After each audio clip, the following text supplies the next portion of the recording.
It is your Wednesday night sports delight, the platform sports talk show. I am your boy Smooth, and thank you all for tuning in to another edition of your Wednesday night sports delight. Make sure right now y'all go ahead and get them shares going. Let's go crazy with it because we have another show that's gonna be crazy. Lots of stuff to discuss. We have another great guest. He's returning for the first time since 2020. So it's gonna be fun, but I ain't here by myself.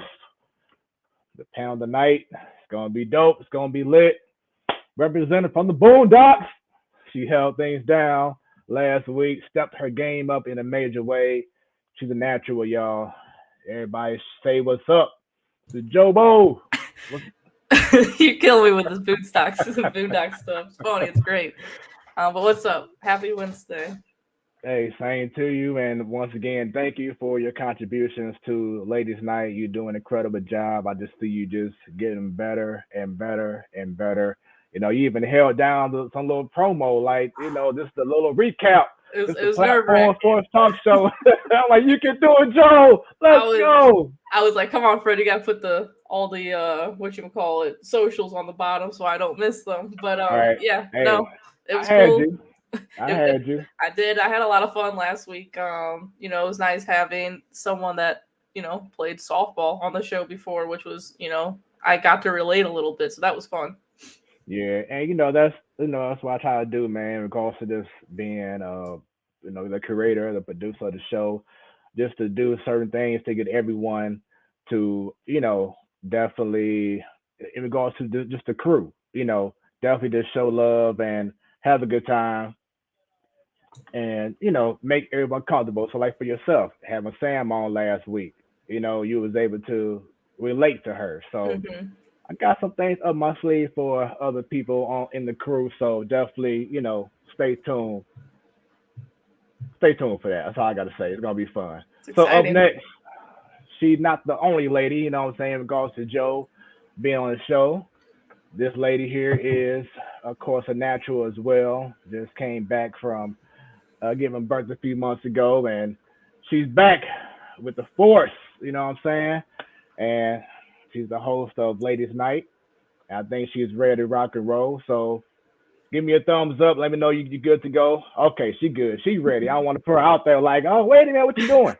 But now she's ready, y'all. Everybody show some love to Bunny. What's going on, Bunny? Hey, evening. You can put me out there. I don't care. Hey, it is what it is. See, she is so talented. She out over here co-hosting and cooking at the same damn time. I love it. I was I looked at my wrist, but I said I went to get the wrong impression. But I am whipping it in the pot here, guys. Yeah, just. It's the mama life. Man, girl. It's all right, though. We just wear multiple hats and keep it moving. Hey, I love it. I love the versatility. Now, I see Helen Marty was saying that she couldn't hear any sound. Let me know if you can hear sound. That's my madre. Hold on. Yeah, because I just heard the playback and I heard everything. So just let me know if y'all can hear anything. Give me some thumbs up or just give a comment below so I can see it. Make sure that we are good to go on your Wednesday night sports delight. So what's for dinner, Bunny? Chicken breast with mustard cream sauce, mashed potatoes, and corn. Hey, okay. Well, after the show, we heading over there too. Bro, it's like I got a whole cooking show going on. I'm like, wait, this is Man, cooking in Sports Talk / cooking. Hey, that's how we do it. We have no limitations here on the platform. Sports Talk Show. Oh. So we're not done yet. This man here, he is the creator of HBCU wrestling out there in Orlando, Florida, doing big things. He's a big San Fran 49er fan. He's a former professional wrestler. All right. This dude here knows his stuff. He knows how to break things down. Doesn't hold back. He's part of the man cave. T-Bone Funk, what's going on, brother? Hey, T-Bone is in the building virtually. Hey, technology does amazing things out here in Orlando. Everybody else out there in some parts of Missouri. I know y'all may be a little scattered out there, but me and the Boondocks. Glad to have the technology to do From the Boondocks, sound like on Space Jam. From the Boondocks. But no, man, once again, good to have you on.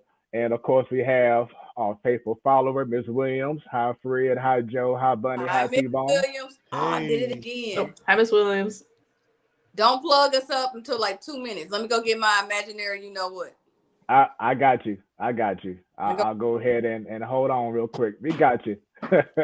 You got to make that run, y'all. But yeah, so once again, this is your Wednesday night sports. So like, get them shirts going, because at 8 o'clock, we will have our special guest. He will be returning on the show, give us some updates on what's been going on with his life, what's going on with his team that he's head coach of the football team and the athletic director. And he also has some business going on in the Lou, downtown in the Lou. So big things going on for him. So for those watching for the first time, thank you very much. Continue to share this stream with the peoples.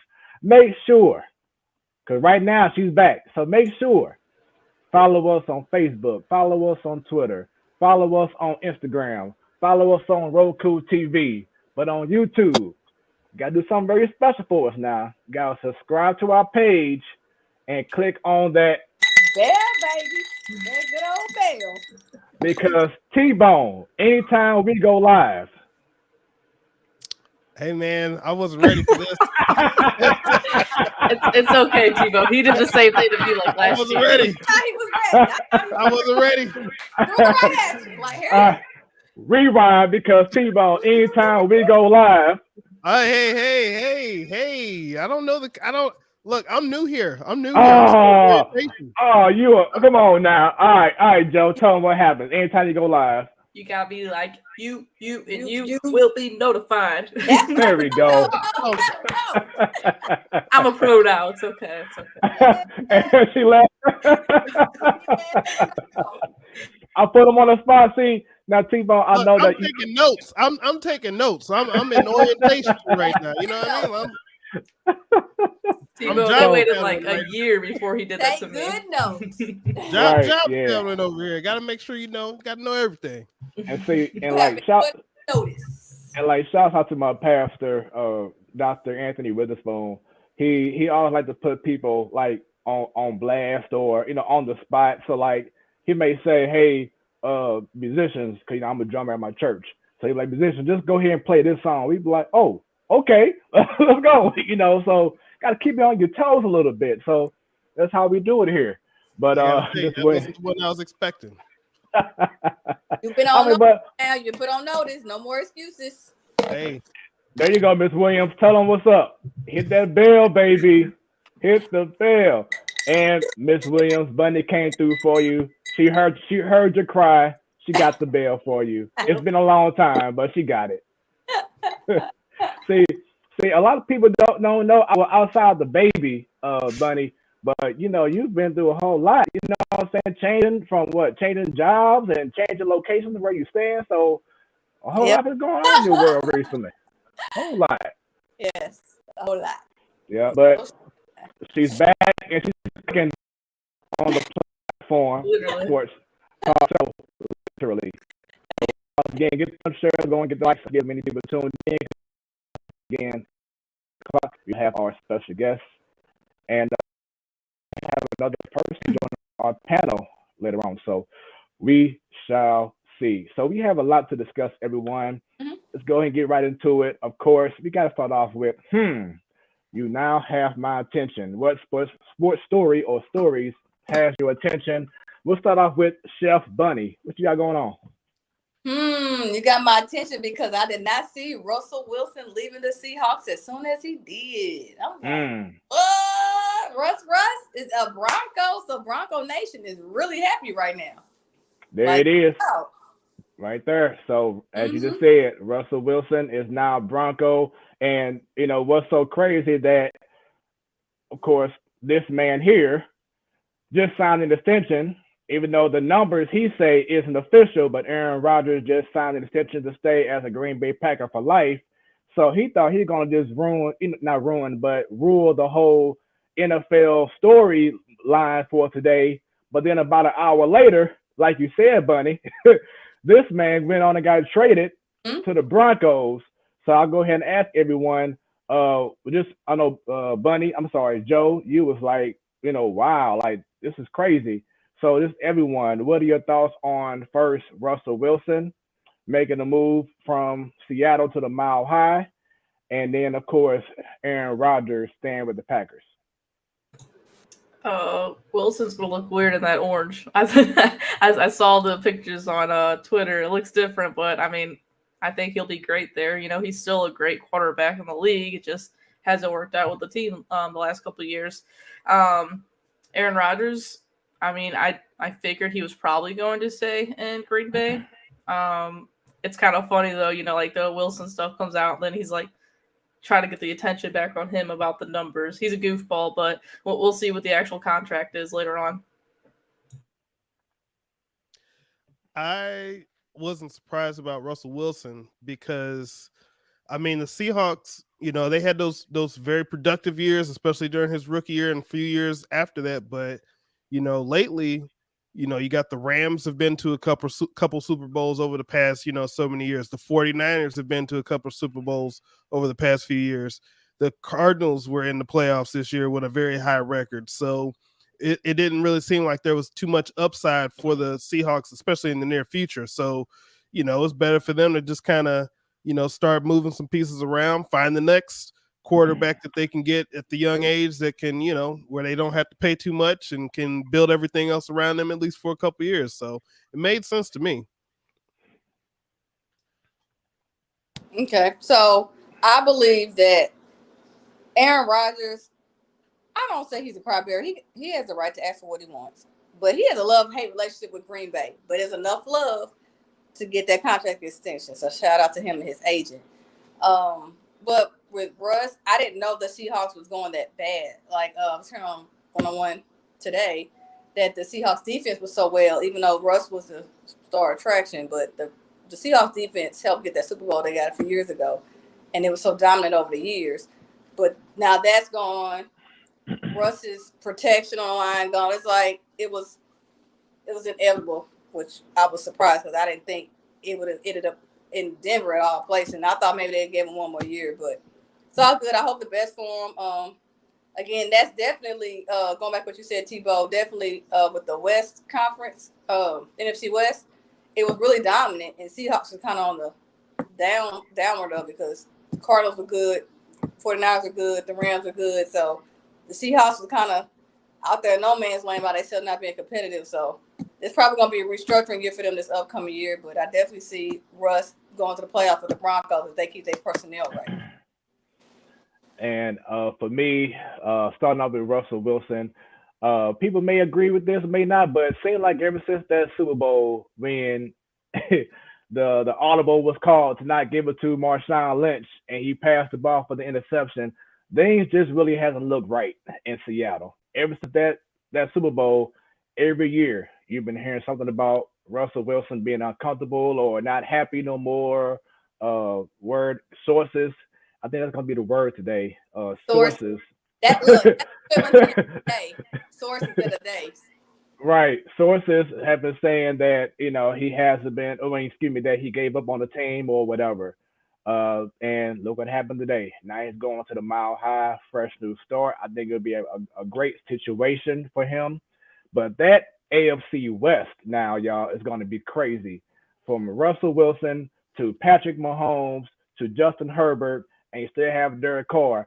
AFC West division games for the next few years. Oh my God. Stay tuned for that. And then in regards to Aaron Rodgers, truthfully, he had to stay in Green Bay. The reason why, first, you already, 38, 39 years old. Wasn't no other team going to really sign you for more than 2 years, if that, and especially, why would they sign an almost 40-year-old guy $50 million? It wasn't going to happen. And then something that I said before, and please feel free to comment, everyone who's watching right now, but I said this a few weeks ago, but he's starting to make himself bigger than the team, bigger than the NFL, especially with how he handles stuff with the whole COVID, line about this, whatever. He was making himself bigger than the team, bigger than the NFL, and it rubbed people the wrong way. So, and from what sources are saying, no other teams even try to offer him anything because they didn't really want him doing this thing. Yes, he just won MVP. He's won 4 now, I believe. But at the end of the day, it wasn't really no other choice but to stay in Green Bay because that's the organization, the city, the town, whatever, that loves him and appreciates him and knows what's up already. Why take that chance going somewhere else and trying to pay him bukus of money or lose potential draft picks or whatever to trade for him, knowing you may not even have him more than just a year or two? I agree. The draft picks, though, apparently draft picks don't mean a lot in football because if you look at what the Seahawks got for Wilson, right? If you would have seen that in like hockey or baseball, you would have been mind blown. No one blinked an eye. Like everyone thinks that the the Broncos like destroyed them in it or vice versa. Either way, they gave them a lot of stuff, and it just makes no sense to me how that stuff works in football. I mean, but with Wilson, or not with Wilson, with Rodgers, one, I always think that Aaron Rodgers is one of the most overvalued quarterbacks out there. But if there was a team that would have been looking at him, to me, it would have been Tampa Bay because it seemed like that would have been just an easy slot to put him in, especially when you come off of Tom Brady. If you want to be Tampa Bay and you want people to really continue to take you seriously after Tom Brady leaves, that would be the guy to put there. But I mean, Aaron Rodgers, like I said, he's the most overvalued, maybe not overrated, but the most overvalued quarterback in the league because how long has he been playing now? And he's got one Super Bowl one Super Bowl championship to speak for. Right. And he's supposed to be the best of the best. And but y'all gave him an MVP award this year. He did win that. Everybody don't get that either, that a quarterback, whether they take a team to the Super Bowl or not. Because has Russ gotten an MVP yet? He may have gotten it one of those years. But Russell Wilson, he hasn't won one. Right. See, it's not easy. And we know, don't put Tom Brady in the equation. So let's take him out of it. Everybody else that's won a Super Bowl in the last 5 years. So, like, Peyton's last year when they got Super Bowl with the Broncos, that wasn't his best year. Y'all know that. And we know he was valuable.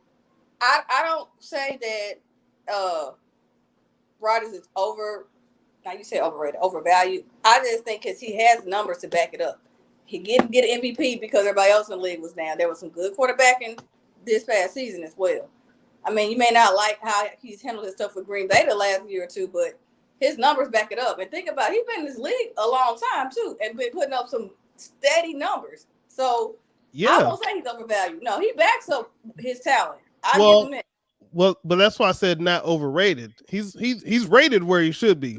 The value part is when you look at somebody like Tom Brady, and I think Peyton Manning did it too. Like those guys, when it came to their contracts and stuff like that, they put the team ahead of their own personal selves. So like Green Bay is going to give Aaron Rodgers this big contract, but that's also going to hamper their ability to get other people to put around them. So when you have him on the team, you know that's what you have to expect and deal with. Like Green Bay, I'm pretty sure Green Bay at this point is just happy to have a star number one guy in their organization, more so than they're probably even worried about winning the Super Bowl at this point. Mm-hmm. Yeah, and Bunny will be back. She's just switching her, I believe, devices at this time. But yeah, I definitely get what you're saying, T-Bone. I mean, in regards to being overvalued. And then 39 years old, you're like, for real, one good hit away from not playing anymore, truthfully. Ask Alex Smith. Shoot, and like, even, not trying to switch over sports right now, but think about LeBron James. These last few years now, he's been having these nagging, knee injuries here or hip injury there or, whatever. Cramp. Yeah, stuff like that. And he's getting older. So it's like, why should these teams be paying you like you're 22 years old when you hitting 40? It just don't make sense for other teams to take that route. So it was just meant for him to stay in Green Bay. Joe, what you got? You got my attention? Yes. Mine probably won't be as big of a topic, but Austin Matthews, he's leading the NHL in goals. And, the beginning of the year was all about Ovi, rightfully so. He might eventually pass up Gretzky, but if Matthews keeps it up the rest of the year, he'd be the first American-born player to do so in consecutive years, which is crazy in a very well-known Canadian sport. So I think that's pretty insane. Yeah, shouts out to him doing big things. When do you feel that Ovi will go ahead and break that record just based off of, how he's been playing so far? I mean, if he can stay healthy within like 2 to 3 years, probably. Ooh. I mean, he's old, but I mean, right. He doesn't act like it. He ain't playing like it. So, yeah, I mean, I think he'll do it. And I remember asking JR, Jeremy Rutherford, late last year when we had him on, if he thinks so, and he said so as well. So I do think it's going to happen eventually. T-Bone, what has your attention? Same thing that had my attention a couple weeks ago when we had Sadal on here. Uh-oh. The same promo that you posted in the group chat with Steve Austin confirming that he's going to be in a match, a KO show, whatever, brawl, whatever you want to call it. And there's going to be some fighting going on. So, yeah, I'll be watching. I don't know what night that's going to be, but I'll watch both nights. Yeah, it should be pretty amazing. I look forward to it. I knew it was coming. It was just a matter of when they were going to make it happen, and that's what happened. Sticking with wrestling, thoughts on Tony Khan now owning Ring of Honor? No, I mean, here's the thing. This is gonna sound like I'm overly critical of him, but to me, that just it screams to me of a project of somebody who has a lot of money, and again, nothing wrong with having a lot of money. I'll take it. Huh?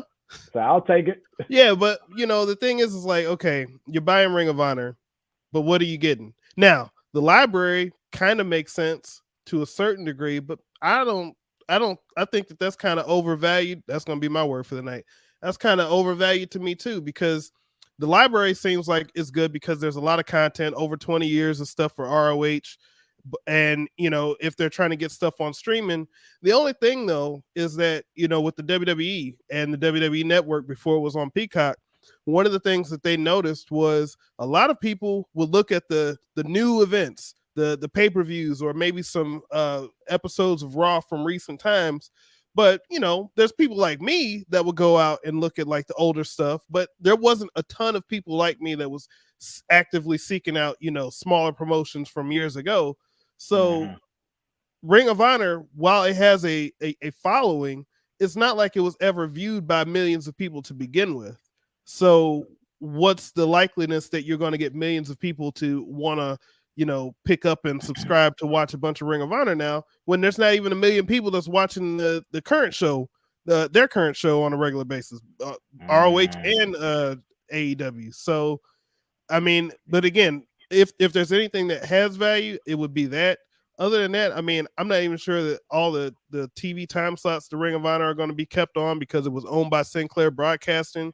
If they sold it, I'm pretty sure they were just looking to get rid of it altogether. So it's not like you got time slots. There's there's not many wrestlers that's under contract. So it's not like you're acquiring, more contracts as if they needed to do that anyway. But so I don't know. I feel like this is just one of those things that it sounds good if you're a fan of somebody being able to buy something that they really enjoyed in their childhood. See behind me, that's right. It's about my but I mean, I don't know. I think that this doesn't scream as a successful business deal. It sounds like a personal conquest for Tony Khan. Of having Ring of Honor. Like, what is usually everybody like, oh, I gotta see it. Like, what is their biggest thing?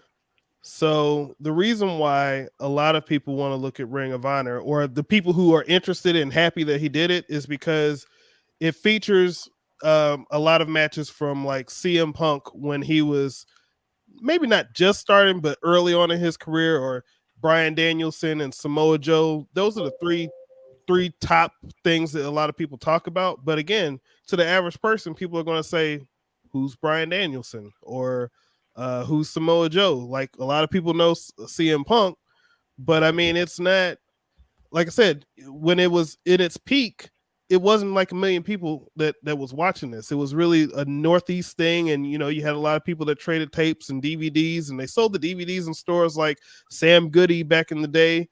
But like, I'm a person that like wrestling, and I can tell you that I used to see those DVDs and would just be like, I'll just pass. I'll find something else. Interesting.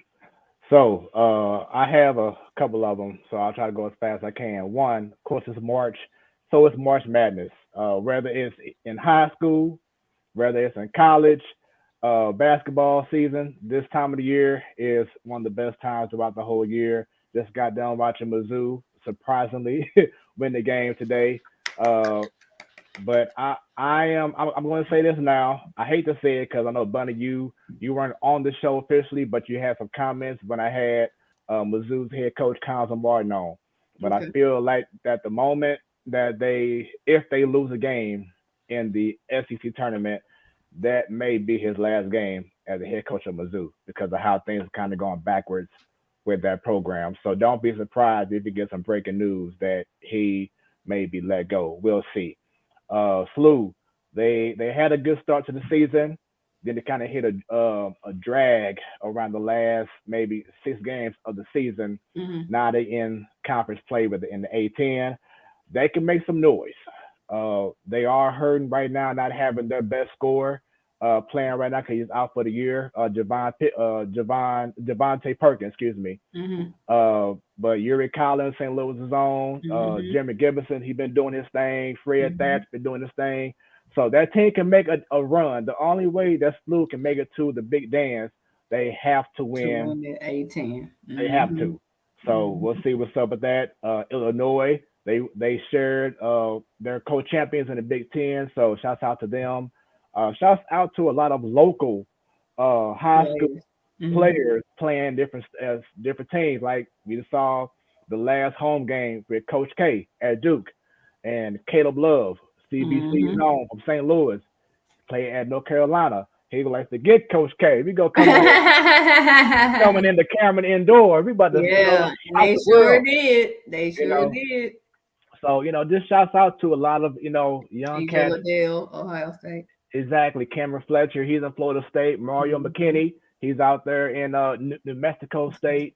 Just a slew of guys who's just doing great things, representing the Lou proudly right now in college. So once again, March Madness is here, and just so y'all know, panel and for the people watching, we're going to have our own bracket set up after they have the selection show. I'm gonna have everyone do their own brackets, and they're gonna send it over to me, and we'll post each bracket on the screen, and we'll see who we have for our Final Four picks, men and women. So be ready next week to get those predictions out, everyone, and look forward to seeing for people watching who they have going to the Final Four, and of course winning the whole thing.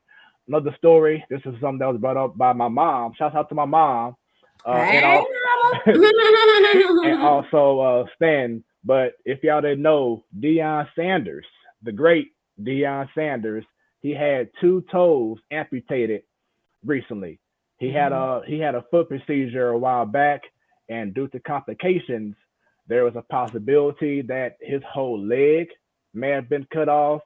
So they had to kind of like, they had a picture online, you probably can find on there, but they had to like fillet fish his leg to get. That's gross for one. 2, does he have like diabetes or something? Because I know a lot of times that happens. I haven't followed up on in regards to the reason why. It's something that they just happened to him, since he got older, and he tried to catch it. I want to say like, possible like blood clots going on, something like that. Like a MRSA, or was it some type of a staph infection or something like that? Yeah, something like that. So they had to find ways to get the blood to flow. So they had to go ahead and fish scale his leg so they can start getting to the blood. And then they had to go ahead and amputate 2 of his toes. And he has this all on his video documentary that he's going to be having out.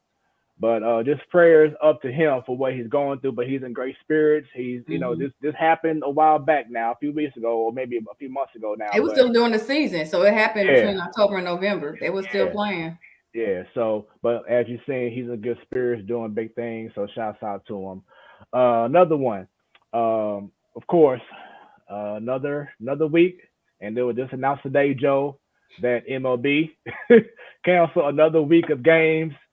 But definitely a hot button topic recently has been what the players have agreed to recently, and then I want to definitely highlight.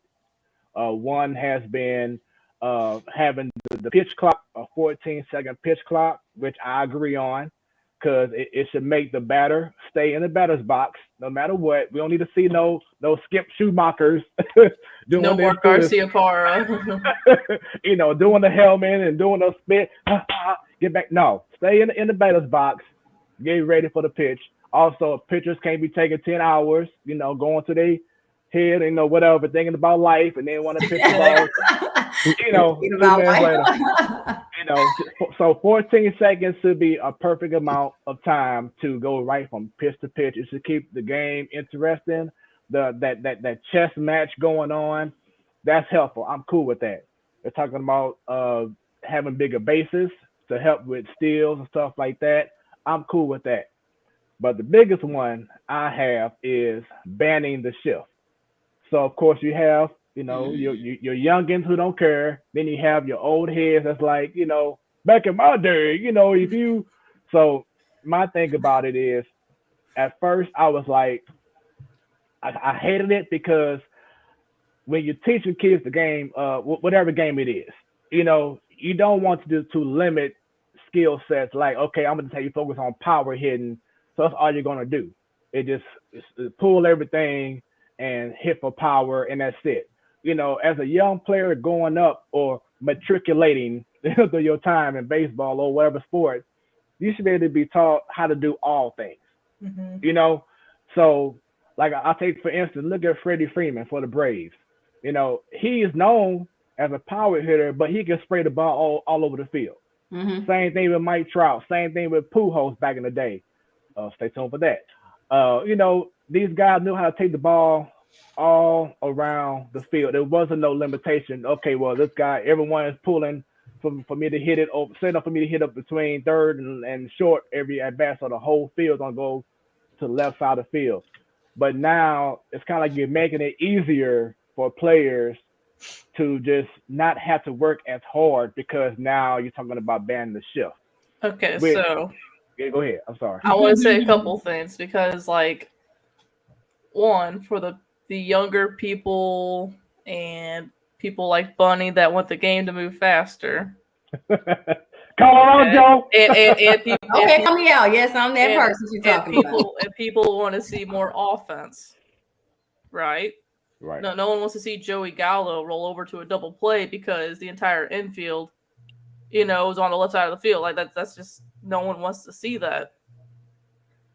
I will say, since the beginning of time, shifts happen, but they didn't have Manny Machado out in right field. Right. That's stupid. That shouldn't be like that. You know what I'm saying? Like, and softball, you shift a little bit. Left-handers up, you shift over a little bit. That's just how the game goes. I don't think that you should be able to, put infielders in the outfield for sure. You should be able to shift a little bit. I don't know how I feel about they had to keep their feet in the dirt 100% all the time. You know what I'm saying? Like, even if it was like one step out on the grass, that's something. Like, that's something they did, I think, in a beer league, softball league. So what I'm just saying, though, if people want more offense, this is definitely going to make more offense happen, and you're going to have other people like Joey Gallo, for example, and Matt Carpenter. I guarantee Matt Carpenter plays 2-3 more years now. Hey, Joe, that's what I'm about to say. Like, I am not joking. I am not trying to troll, but I am 100% serious when I say this, okay? Mm-hmm. Save this episode, this clip, what I'm about to say. Because of them banning the shift, the Cardinals might as well go ahead and re-sign him now. No, I don't think that's going to happen at all. And I agree with BT, what he said yesterday, I think, on the Fast Lane. He also said that he thinks his career will be pushed out a little bit more due to this and due to other things, with the Athletic article. But the Cardinals just have way too much young talent in their system. I'd be really shocked if they re-signed him. And then if they did, it'd probably be a minor league deal. And it'd be for nostalgic purposes, guys. It wouldn't be for they expect to see anything on the field from him. I disagree in regards to that part, Bunny. Okay. I feel they're done doing the whole what you call it again, Bunny? Nostalgic. What you call it? Yeah, nostalgic. I think they're done with that, especially once when with this last year being of Yachty and Wainwright, and especially having new management. If we ever get to see Yachty and Waino play this year. If it happens. So I feel like that part is gone when they got rid of Mike Shildt. But I definitely feel because of sources saying that Matt Carpenter has been working out with, Joey Votto and Matt Holliday, and, he's finally realizing that he should have taken, a different approach than what he has been doing. That he may be, not saying he's going to come out and hit 45 home runs, but he's going to be more like he was when he first came up, though. That's the thing. It's somewhere between 2012 and recent years. Right. Something changed. He used to spray y'all the ball. Can't tell me he wasn't told, Jobo or Smoooth. You can't tell me he was not told he needs to adjust and change it. No, he was told. No, that's the thing. That's what we're talking about. Right, before the pandemic season, 2019, he was told. So why he's saying now, Isaiah should have done this 3 years later? Come on now. That's on him. It's on him, but that's the thing. Purposes that bring him back, but they don't want nothing him from on the field because he had his opportunities. Yeah, the Cardinals are last year for pretty much most of the season. And I will say, though, it's not like Matt Carpenter's the only one that's ever spoke out about it. Tommy Edman said pretty much the same thing, and he's a young player that does multiple things on the field offensively and defensively. So obviously it's an organization thing, not just a singular player thing. Right. I just want to say that Joe, you have a shirt now. It should say shift happens. Yeah, okay? Shift happens. That over. I like that's the shirt. That's the shirt right there. I like that. Right. Yeah. All right. So I believe, that's and just to add on to the baseball talk real quick, yesterday it was announced that while during this whole midst of these negotiations, MLB and Apple TV have agreed for Friday Night Baseball. So they'll have specific games every Friday night, but you must have Apple TV to watch the game. So let's say the Cardinals are playing against the Cubs on Friday night and it's picked up by Apple TV. You can't watch it on Valley Sports Midwest. You can't watch it on the Cubs feed, whatever. you have to watch it only on Apple TV. So, Really? yes. Yeah, MLB keeps making us happier and happier every day. But they also doing that because think about it. The traditionalists, such as from the Joe Bowl era that likes that baseball, they won't have Apple TV. You're going to get that more from a younger audience. Well, that's the thing, though. How are they going to get their money from just normal hardcore baseball fans? I'm telling you right now, I'm not going to starting season. This Apple TV to watch a game. Like, that's ridiculous. For the fans that aren't bitter who really want to see baseball, a shortened season is going to have you definitely watching more or listening more. This season. That's the thing. It's not that I'm bitter. I'm saying I already got 8 freaking streaming services to watch. You know, you got to share that with people. I picked this subscription this month. You do this subscription with share code. I'm not exaggerating. I think we pay only one, and we got. I'm just saying, you know, there's HBO, Hulu, Netflix. There's everything that you have to subscribe to these days. ESPN, everything. That's the way it's going, though. That's the part of marketing, and it's changing with the next generation to get money because the one market is saturated. We got to find a different approach. That's all. It may or may not work, but it's marketing. 2 things. One, everybody should go out of their way to subscribe to ESPN Plus, Disney Plus, and any of those other things such as Hulu. Those three, make sure you get those. Cheap plug for the company. But 2, are you sure that it carries across to like local or cable? Because a lot of times when they do those streaming things, it's usually like the streaming rights to that, or like the phone, or you know, different apps and stuff like that apply to the streaming, but you can still, if you have a cable subscription, catch it on your cable network. No. So like for instance, over these last 2 or 3 years now, YouTube has had a game. So if the car, any old grandma and grandpa have access to get YouTube, though. That's what I'm saying. Like that's right. Not everyone's gonna go out there and spend $10-15 to watch a game. But they know that a game a month. Or like for instance, starting next season, Amazon will only have football games on Thursdays. So you had to have Amazon Prime to watch a football game on Thursdays. But it won't be on the NFL Network? No.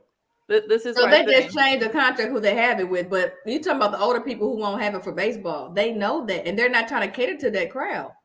That's just like when it comes to voting and other stuff. When you know who your target audience is and they're not in it, they're not going to include them. This is what's wrong with me, is the fact that we're over here arguing about money, trying to even get spring training started, and now they're going to throw this on us. Right. They're going to make billions and billions and billions of dollars for having Apple TV Plus. And we're still over here. Mad because the players are saying raise up the CBA. Bull. Go ahead and say it, Joe. Bullshit. I'm sorry, okay? It's ridiculous. Like that pissed me off seeing that yesterday. I kind of get what LB is doing in a way with that, if that's the case, because it seems like they're approaching the best way I can compare this is to like WWE. WWE is a business-to-business company at this stage, and I can see MLB just trying to be a business-to-business company. The fans are inconsequential at that point, because if you're losing market share to the NFL, to the public perception, then you might as well capture the businesses that still want to have stuff that they can send their employees to and stuff like that and keep them going to different things. But yeah, I mean, that seems like where they might be going. So let's continue with on your Wednesday night sports delight. Once again, thanks for tuning in. If you watch it for the first time, thank you very much. Hit that like, hit that share, get as many people that you know to tune in, because we have an incredible show. Our special guest, he will be on at 8 o'clock, so definitely get ready for him. Let's get right into some other topics real quick. St. Louis Cardinals, sticking with baseball, they have announced their Hall of Fame finalists for this season. It's usually about maybe 4 people that they have, and I think in the past it's been like 2 people, Joe, that would get picked, but I think this year is going to be just 1. Yeah, it's just 1 this year. And this year we have George Hendricks, Matt Holliday, Edgar Renteria, and Matt Morris, who are the finalists. I think they'll make the announcement at the end of April in regards to who will actually be going in. But out of these 4, I mean, to me, I feel like it's going to be a no-brainer who will be in this year. And that's going to be, to me, Matt Holliday. What are y'all thoughts? I think it should be Holliday, but I mean, I can see like Morris or someone get in there just because, they've been retired a little bit longer. Holiday will have more shots to go in there. T-Bone, what you think? I would probably go with Matt Holiday. I mean, I know 3 of the 4 for sure, but yeah, Matt Holiday. And Bunny, who you got? For the that is a old picture, the top left corner. My gosh. Oh yeah, George Hendricks. That's like a 1980s pick right there.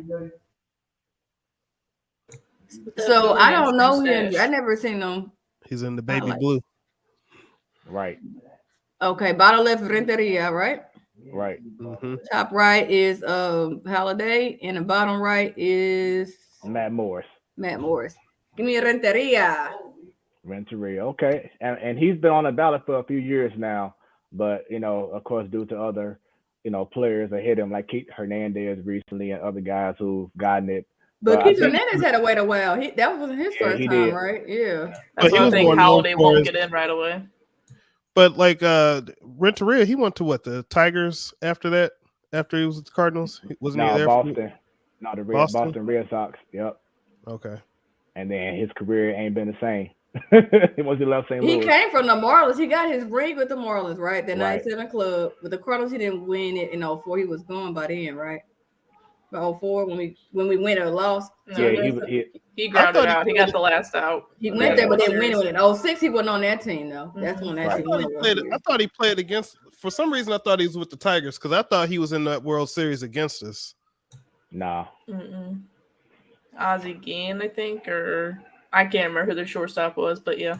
Oh, you're talking about Jose Guillen or something. Jose Guillen and Polanco in the infield and Brandon Inge and Sean Casey and all that good stuff. Yeah. So, with that being said, those were the 4 Cardinals who are going to the Cardinal Hall of Fame. So, I asked the crew to give me their 4 favorite Cardinals. Now, here's the caveat.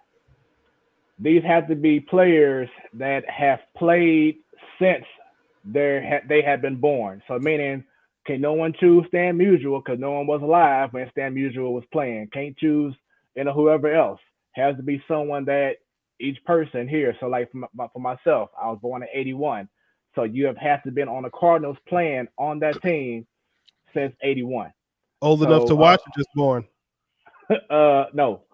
Gotta be playing. And I have to be already right. Well, I know since I was a baby, I probably wouldn't remember watching certain players, but you know what I mean. Mm-hmm. So Bunny, do you have your 4? Ready, rock and roll. Ozzie Smith. And quick fun fact: the year I was born is the year he came to the Cardinals, but he retired the year I started watching Cardinal baseball, which was 96. So Ozzie Smith. Number 2, I would say Yachty. I was thinking Willie McGee, but Yachty over Willie.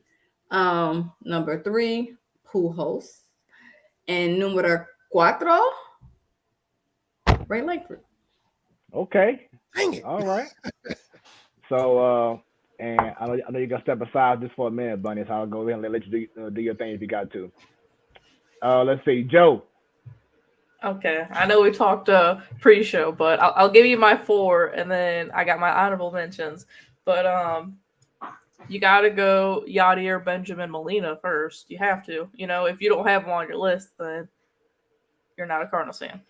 2, you got to go Adam. His other half, Adam Wainwright. He's just a good ball player, good human being. He's funny. Got to put him on there. Currently, like you said, watching, I had to put Matt Holiday on there. Just a lot of good memories with him. He got some slack here and there, but he was fun to watch. And then I know I'm going to get heat for this on the show because of recent years. Uh-oh. If you're a good thing Bunny walked away. If you're a actual Cardinals fan and you watch from 2012 until 2018, 19, this guy was really big in your life as a Cardinals fan and is probably one of the top 3 reasons why we made the playoffs year after year after year is Matthew Carpenter. I ain't mad at that. I ain't mad at that at all. Yeah, I totally agree. 2012 to 2015, we'll say he was MVP of the team every year. Totally people you haven't mentioned is like Lance Berkman. You had him for a short amount of time.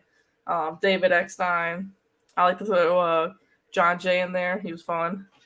Colton Wong because I love Wonger, and then everyone loves David Freese for obvious reasons. T-Bone. I'll go ahead and take David Freese and Ray Langford off the list here. So let's see.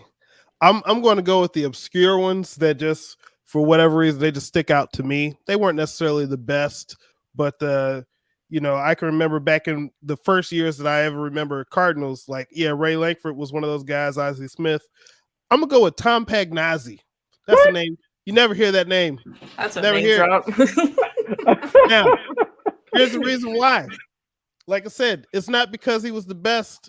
It was more because I'm thinking of who was the first Cardinal names that I ever remember hearing, and Tom Pagnazzi was in that first group.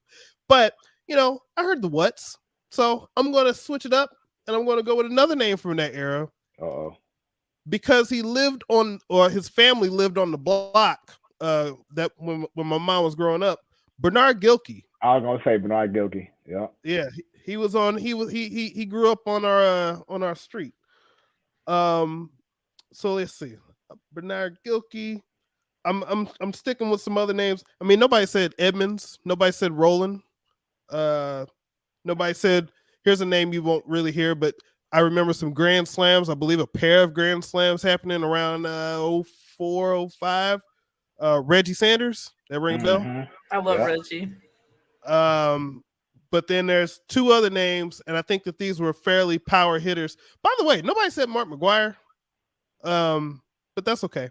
Brian Jordan was a name. I remember being a big Brian Jordan fan, and then he got traded to the Braves. Yeah, good guy. Yeah. And then, actually, I remember the last time I went to see a Braves and Cardinals game in Atlanta, I remember him doing like some commentary for one of the Fox Sports in that region or something like that. Yeah, he works for Valley Sports Southwest for the Braves. And or Southeast, whatever it's called. So one other name that I just remember, again, this was I think it was before. It was either right before or right after Mark McGwire. My timeline is knocked off right now, but for Fernando Tatis. Man, that was my dude. I ain't gonna lie. That was my dude. Just unfortunately, he always was hurt a lot, so he couldn't stay on. But that was my dude. So was it before McGwire or right after? It was like overlapping. It was after McGwire. Yeah, I believe. Yeah, I want to say it was after McGwire. But you got you like a start 9, man. Y'all cheating with these extra people. So my forward real quick, not in particular order. Yachty. I do have Edmonds on there, T-Bone. Okay. That's my mom's guy right there. Ozzie Smith, and Albert Pujols. So those are my 4. So Joe, I know you have to go ahead and go. So thank you for your time, and you have a wonderful rest of your evening. You too. We'll talk how depressing the Blues are next week, and hopefully they're winning some games by then. They'll get the act together just for you because you're mad about baseball right now, and I get it. So they'll get it together for you, Joe Ball. I promise. All right, you guys have a good rest of the show. You too. All right, bye. All right, so let's keep it going before we bring in our special guest. I want to go here and talk about a topic here that isn't getting a whole lot of pub as it should be right now. And that's in regards to Brittany Greiner.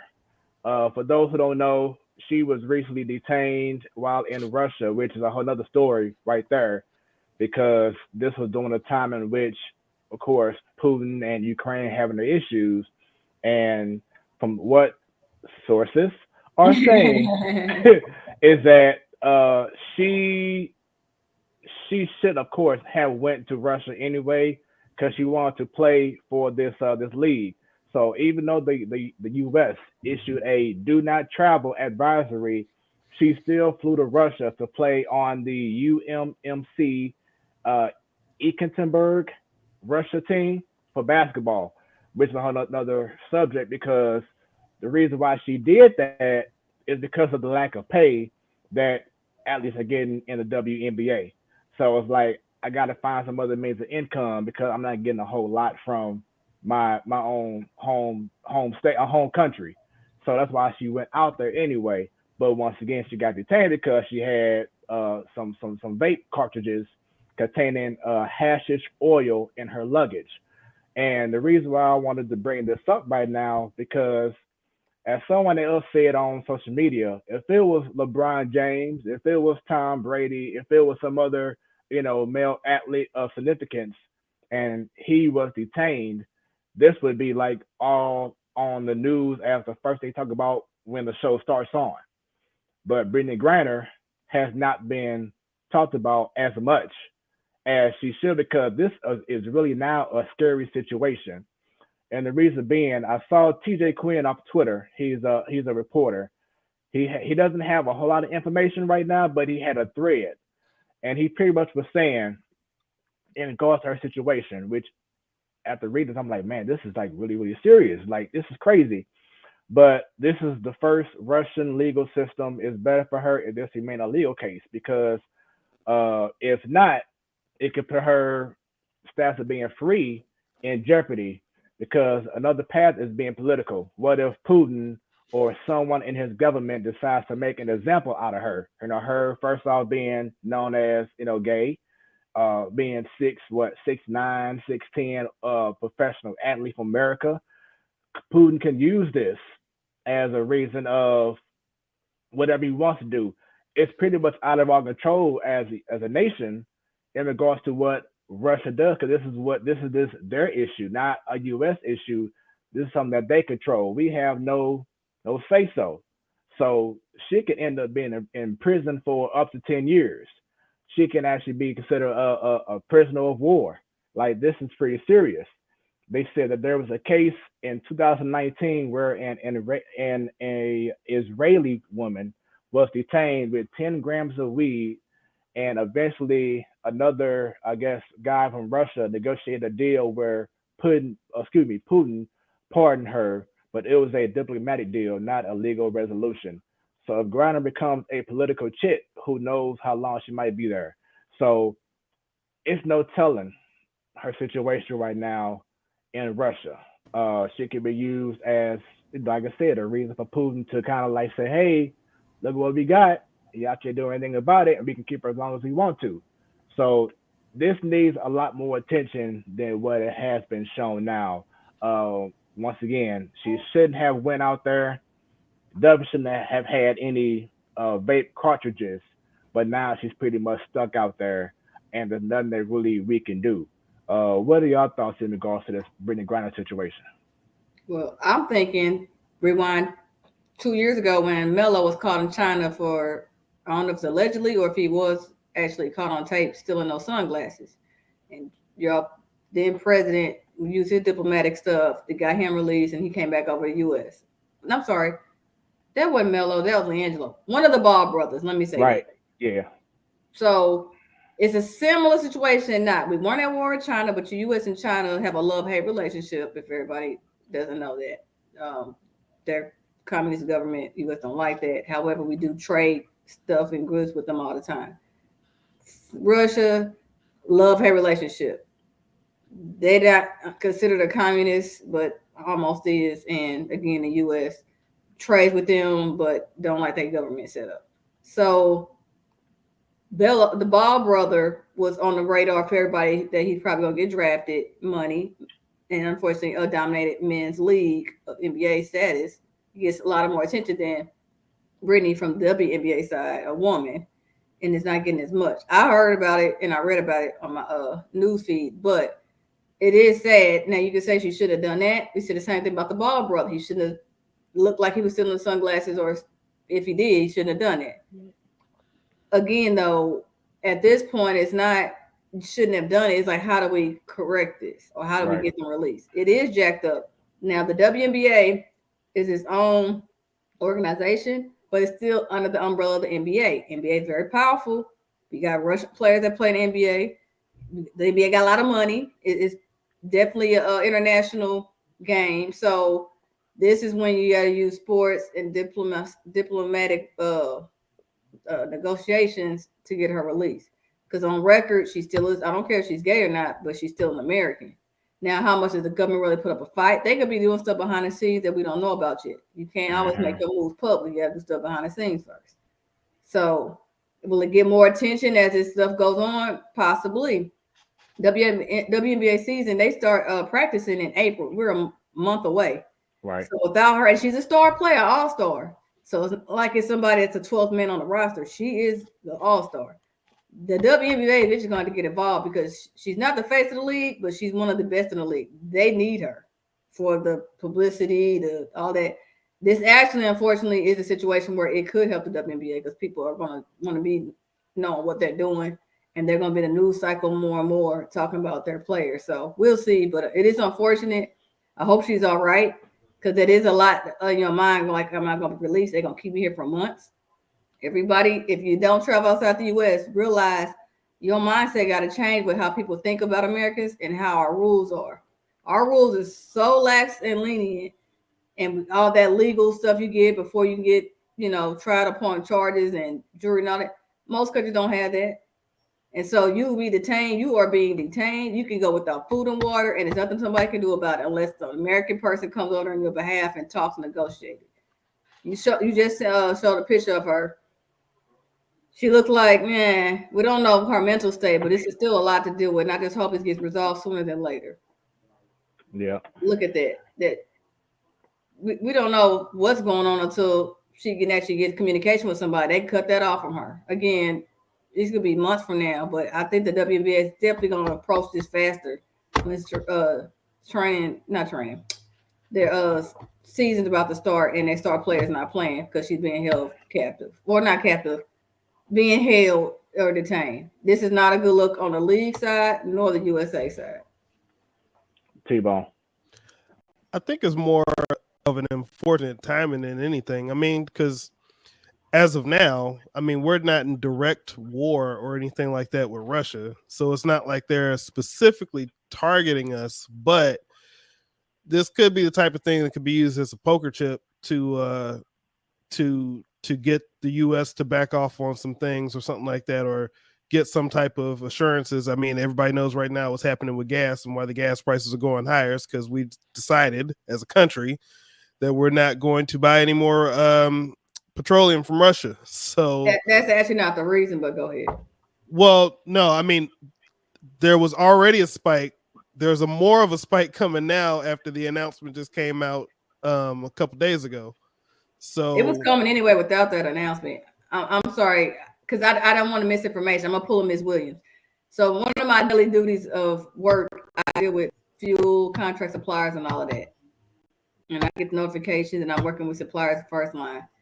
The spikes was already coming without this issue with Russia and Ukraine. Now it adds a little bit, but most of the oil and the gas is not from Russia. The U.S. buys 5% from them. Majority of our stuff is coming from the Middle East. And we have our own water. We just use too much here. That's why. I'm not saying that it wasn't already spikes and stuff like that coming on, but I'm saying that this doesn't help. And what happens is if we're not buying it from them, and we have the people in the Middle East who aren't exactly happy with us at the same time, they're not increasing their supply. And if they're not increasing their supply, the prices go up, right? Supply and demand. Yeah. That's demand is high. Yeah. So I'm saying it was already a problem. This adds on top of that problem after everything goes on.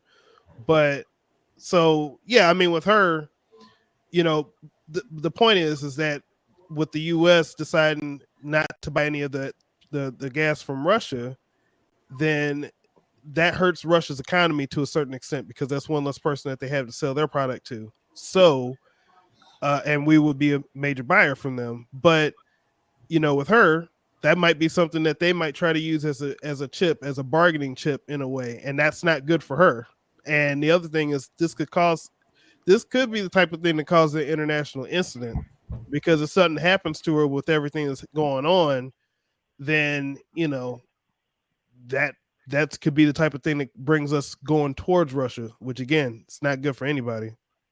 Yeah, so definitely bottom line, prayers up to Brittany Greiner, and we just hope that there's a good ending, a happy ending in regards to the situation right now. And Miss Williams definitely want to let everyone know about her four: Mark McGuire. There you go, T-Bone, Mark McGuire, Ozzie Smith, Vince Coleman. Man, if y'all haven't seen it, it's a video of Vince Coleman after they won. I want to say it was the NLCS or the World Series. I can't recall what it was, but he was so drunk and he got interviewed. And when I say it was so hilarious, like he was mumbling, slurring his speech. It's the funniest thing. I'm not sure what's on YouTube now, but I just recall it because my late grandmother used to always tell me about it. But yeah, he was so pissy drunk getting interviewed. That I would love to see that right now. Seeing someone just get pissy drunk after winning the championship, that would be a sight to see. Brett Hall was one of those too. I mean, that was a parade. We went blue. That's still a classic to me too, though. This was hilarious. Right.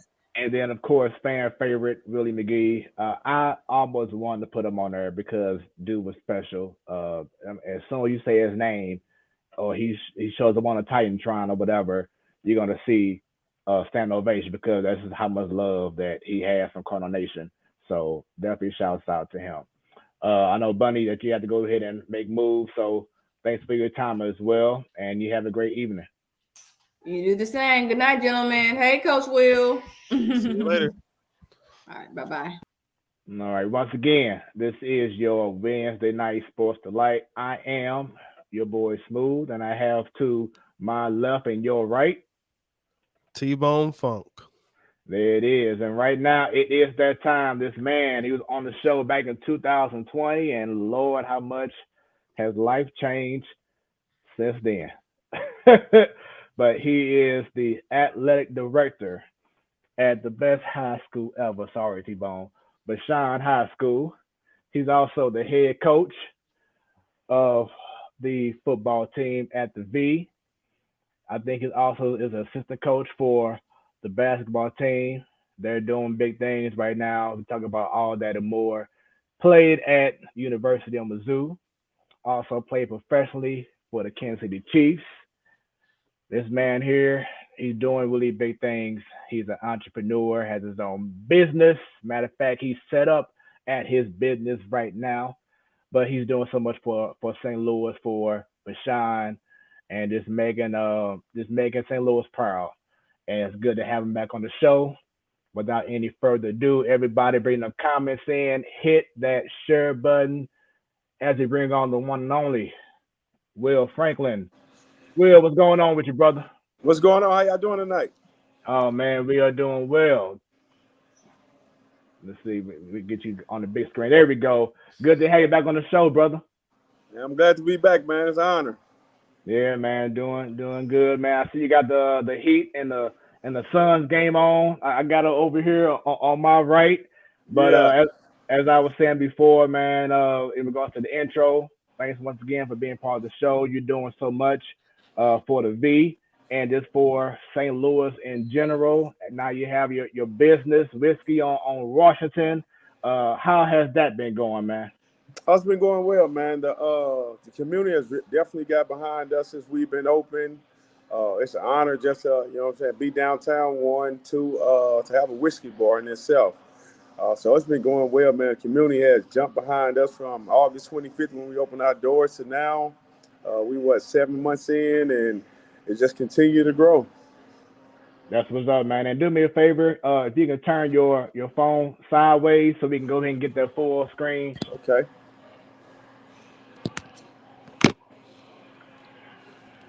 There we go. There we go. Yep, you good to go. So yeah, so like I said, just congrats. And where can people find your location? We at 1321 Washington Ave. It's between Tucker and 14th Street. Okay, cool. Is that like right there on the corner? Yeah, it's right there on the corner. For all the old heads, the old Marty's is across the street from old Marty's. Okay, right there. It used to be another spot back in the day, a little chill spot. I can't recall what it was called back in the day. But yeah, that's what's up, man. I definitely got to stop by and show love, and hopefully we can set up shop and do a show there as well, man. Yeah, for sure. We can arrange that. Yeah, definitely got to make that happen, man. So as I was saying before, a whole lot has changed in our lives since the last time you've been on our show. But just seeing overall the success that you have brought to the Vashon athletic program from. I can't hear you. You kind of back. Look, I can't hear you. I'll see. T-Bone, can you hear me real good? Yep. Okay, yeah. Yeah, I'm not sure what's going on with the volume, so I'm sorry about that if you're having a hard time hearing me. But once again, just your success for what you have done for Vashon High School, whether it's from basketball to now football. You've been getting a lot of notoriety. Say you're doing interviews on Channel 5 or in other news outlets recently. But just talk about recently the rise of success that the football team has been discovering over the last 12 months now. Man, it's been amazing, man. It's just a testament of the support I've been getting. One from my principal, Brenda Smith, who's a Vashon grad as well. The support she's gave me since I've taken the job. That's one thing that we all want when you're in the development process is having true support. And getting the support from her along with our immediate AD, Terrence Short, has gave me the confidence to go out there and, really push my boys to their limits. And then just the buy-in from the students. The student athletes have really bought in to this vision that I had when I took the job back in the end of 19, almost 18 going into 19, right before COVID. Mm-hmm. And we went 1-9 that first year, and those group of kids that are now juniors and seniors truly got behind the vision and seeing what it was going to take. And here we are today, getting some of the exposure that our kids deserve. They work very hard, both academically and in sports in itself. So just to be able to get the recognition and the notoriety that, other schools get throughout the city of St. Louis, city and county, it's good for our kids to be able to pop on the tube and see their school or see themselves on camera for anything other than, sports. You know what I mean? So it's been a great year of exposure for our kids, man. It's only going to continue to get better with the buy-in from our student athletes. That's what's up, man. And do you feel that people, students at your school, do they see you as like a father figure or like that big brother, that big homie? That's a good question, man. I don't know, man. It can be both some days. For me, it's just the head I chose to wear, whether it's a father figure, a mentor, a brother, a cousin, whatever it may be that fits that it can help a young man or a young woman get through what they're possibly going through at home, and just come in a safe haven place like a school and be able to get some help from someone. You know what I mean? I know I take it, personally, because I was a student athlete at Vashon, and I wish, I had more people like those that I had when I was in school. Maybe we have a lot more success. So for me, while I'm there, I want to give it my all, no matter how it looks or what role it may come underneath. I'm not always a coach when I'm there. I'm someone else before I become a coach. So just to give them that every day, daily, I pride myself on just being consistent in their life, no matter what it looks like. So that's what's up. So I gotta ask, because I'm new to the party here, so I'm trying to get to know everybody who's around. So let me make sure I'm correct. You're the athletic director there? Yes. And coach of the football team? Head football coach and assistant basketball coach. Okay. So as the athletic director, because see, the football team and the basketball team, they always get the attention. How was the wrestling team out there at Vashon this year? The what team? The wrestling team. We don't have a wrestling team. That's something that yeah, man. It went away a couple years ago for Vashon, and that's something that, me and my principal is working on to get back for next year.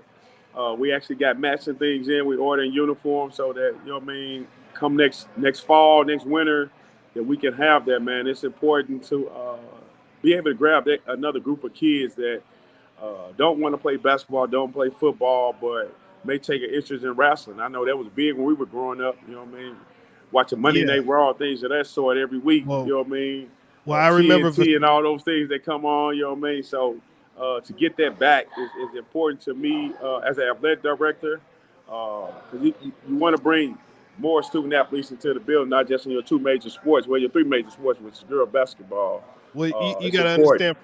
understand from me. See, I was competing against those Vashon teams back when I was at Normandy. So, for me, I remember Vashon being one of those teams that usually had a pretty good team, and a Yep. lot of the schools in whether it was Sumner or Soldan, Vashon. Some of we didn't always have like full teams. Vashon was one of those schools that usually had like a full team back when Yep, I was yep. Coach we was Mitchell, out there. Coach Mitchell was one of those guys that was pivotal in that when we were pretty good. He took that program over to Sumner later, but for years, Coach Mitchell had the wrestling program going to state every year. You know what I mean? And one or two guys every year that was competing at a high level that was actually winning state. So you created a lot of success in what you're speaking on to Coach Mitchell, and he's one of the ones that I've reached out to over the years, man, to over the last few years about one, just being a head coach, and two, just developing programs, man. He definitely helped me with that. That's what's up, man. And I haven't seen Coach mention him in a long time, man. So just to give him a quick shout out for me, like, hey, remember Fred from class of 2000? They may recall who I am. So just make sure you tell him I said what's happening next time you see him. All right. So let's talk about someone that you should be very familiar with, who we also know as well. So you just missed Bunny, but she's the sister of Suzanne Goodwin. Tell everyone about the impact that Suzanne has had for Vashon overall. Oh man, she's my right hand man. No offense, she's a woman, but she's my right hand, literally, man. I cannot do the job that I do as a coach without having her right there on my side, being able to do some things that I can't take care of, um, athletic director wise. But also just the mother figure she brings to the student athletes, man. She's a mom away from her mom when she is a mom. She helps us out in so many ways, but from the athletic director standpoint, man, like it's a lot that I wouldn't be able to do if I didn't have her right next to me, man. So for everyone that sees the success that what Vashon Athletic does, you know what I mean? Like, it's a woman behind that as well. You know what I mean? It's not just me. She does more than what, you know what I mean, the jobs require sometimes. And what we do, that's required in St. Louis Public Schools, man. Like, we'll never say that we make the most money and things. You know what I mean? You got to really do it for the passion and the love that you have for student athletes. You just want to see them succeed and fulfill their dreams. You know what I mean? So it's not about the money, man. So the things that she does and we do, both as coaches, uh, man, it goes unnoticed. But you know what I mean? For her, I can't thank her enough for what she is for the program and for what she is for our school. Man, that's super dope, man. What do you feel in regards to Suzanne? What's the highest level that you see her achieving while at the V? Do you think that she can make history by maybe being a head coach, eventually at Vashon or just at any school in general? Knows what it boils back down to what she really wants to do. For me, it's all about the education of the sport for me. So, you know what I'm saying? Everyone, you know what I'm saying, that I feel I have to hire for the betterment for our student athletes, you know what I mean? You got to be able to fit a lot of the boxes that she checks off already. So it's what she wants to do. Um, I can't, you know what I mean? I can't say what job that may looks like. Only thing I can say is, you know what I mean, if it's something that she wants, and I know she's going to give it all 100% into it. So right now she's the head girl track coach, you know what I mean? And we're going to, you know what I mean, she's rocked and rolled with track the last 4 or 5 years, man. Like, she was my assistant in football, you know what I mean? Like, she knows sports, you know what I mean? She lived and died sports, man. So it's not that she's not qualified for anything. It's just what she wants. That's what's up, man. But once again, she is definitely a talented individual, very smart, knowledgeable, and definitely gonna see her continue to do some great things with her love of sports. So shouts out to Suzanne. Let's go back to the football team real quick. What do you feel was that turning point? Because you brought up earlier how the first season you only won like 1 or 2 games, and now you're getting that respect, that notoriety, not just locally, but looks like it's growing nationally as well. What has been that turning point for the football team? Um, and I'm gonna go back to Goodwin on this, man. When I took the job, me and Goodwin, we would sit and talk about different things that we wanted for the program. And she would always say, if you build a coach, they will come. Like she started this saying, like, coach, you build, they will come. And the first year it was very rocky, you know what I mean? And it was many a times me and her sat in the office just like, you know what I mean? Like, it can be discouraging at times.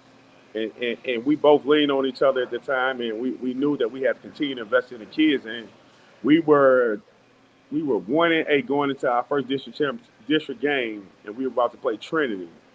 And the week going into that game, we still had 20, it was like 26 guys still coming to practice in a 1-9 season. And I said to her, I was like, if these guys can stay through this, we are going to be okay. And sure enough, those same guys were the guys that stuck through the COVID season and spearheaded what everyone ultimately seen this past year. We went into the spring, played the spring season, and we went in and had a hell of a spring. We kind of treated it like spring ball, but it was also an opportunity for us to get out there and, you know what I mean, find our identity. So when we got into the season, in which everyone was able to see this past year, it was just a reward from the work that we put in after that 1-9 season. You know, we lost that game against Trinity, and guys wanted to get to work immediately. And my mindset was, you know what I mean, if you want it, you know what I'm saying, I have to give it to you. So that ultimately turned into us winning our first PHL outright. You know what I mean? We won back-to-back, both the spring season and the fall season, which ultimately, you know what I mean, you teaching kids how to win, but you teach them how to win big games. And winning that first district title, you know what I mean, I feel very good going into this next year because it won't be anything surprising. I think we playing one of the most toughest schedules around here in the area, but I think my kids are battle tested for it. As you can see, you know what I mean, we coming out the gate with some very good teams. That these teams won 8-9 games last year out the gate. They competed year in, year out. So for us, it's to go out there and play good on good. You know what I mean? One, for the exposure of our kids and our program. You know, you don't get too much credit when you say, oh, you playing in PHL, because all PHLs is not where they think we are. But competitively, we compete against anyone whenever we step outside the PHL. And that's all PHL schools. So for us, you know, we are taking a challenge this year to get out there and play even more big boy schools. That's what's up, man. And yeah, that schedule, man. Woo, y'all ain't playing. Yeah. Y'all ain't playing. So do you feel like as you was getting the schedule made up for the season, that if it was 2 years ago, it would have been impossible to have this kind of schedule that you have right now? Yes. 2 years ago, we probably couldn't even lift a bar in the weight room. You know what I mean? Like it's truly, you know what I mean? If you know anything about development programs and the development of student athletes, man, it takes time. And that's what I've been given as a head coach.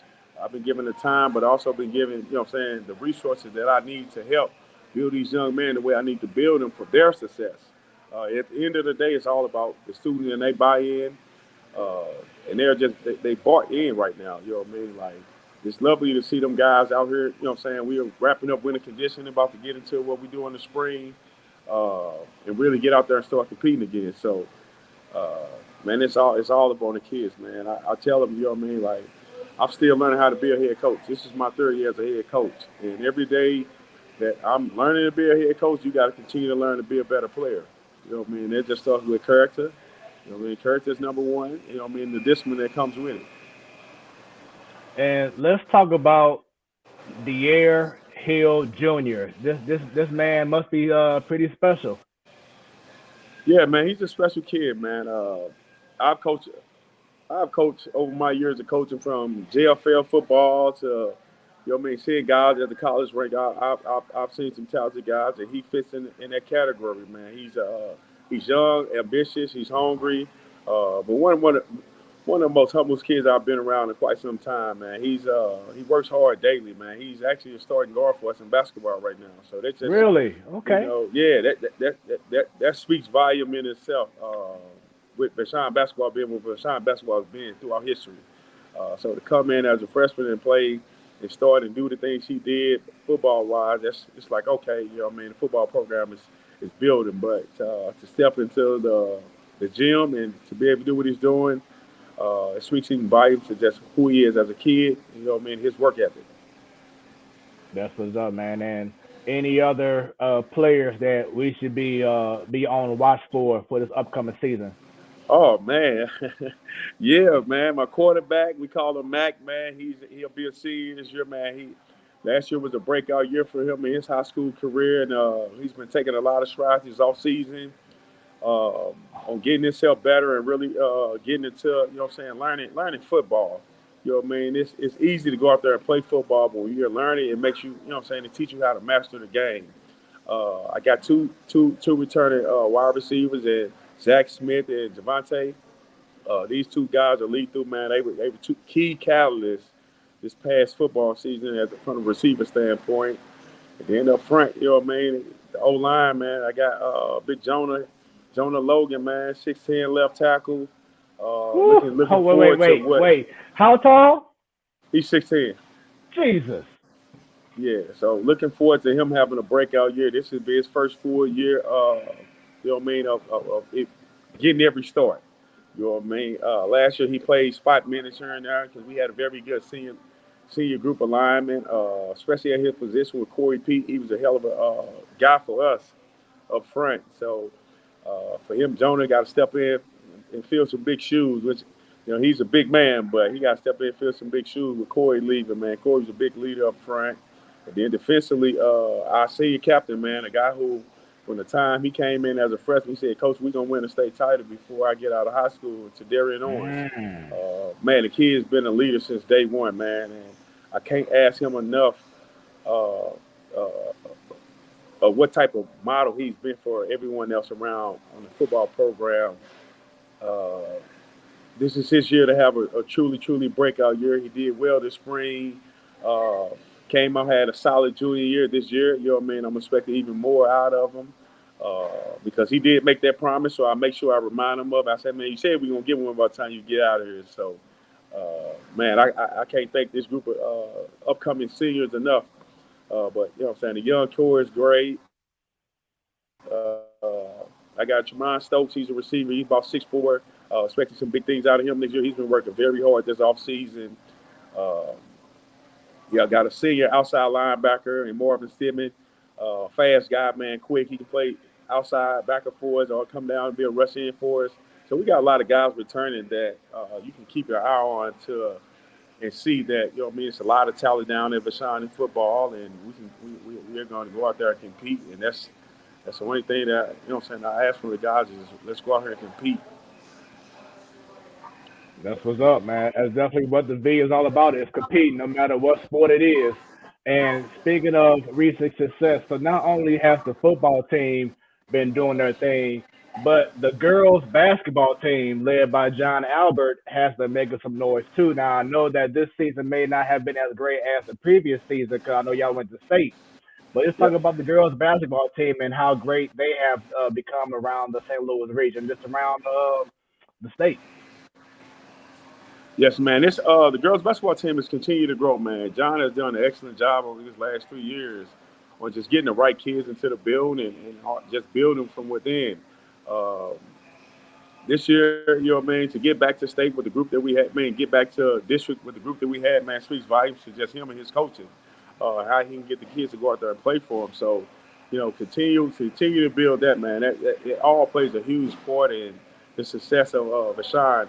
We have all the programs, you know what I'm saying, going at a high rate of success, you know what I mean, because you put more kids in college that way, man. It's great to see these group of young ladies that we see in college, like, you know what I'm saying, Bossy down there at Auburn, you know, she getting her start on, and Naraya just made all defensive team in her school, so it's great because it makes the kids that are currently here see that, hey, we can go out there and play college basketball at a high level coming out of Vashon High School for girls basketball. So, you know, man, that's my friend, man. So I make sure I stay on his bumper real hard, man, because they are a part of the reason that I'm back. Him, John, Tony, or a big part of why I'm back at Vashon High School.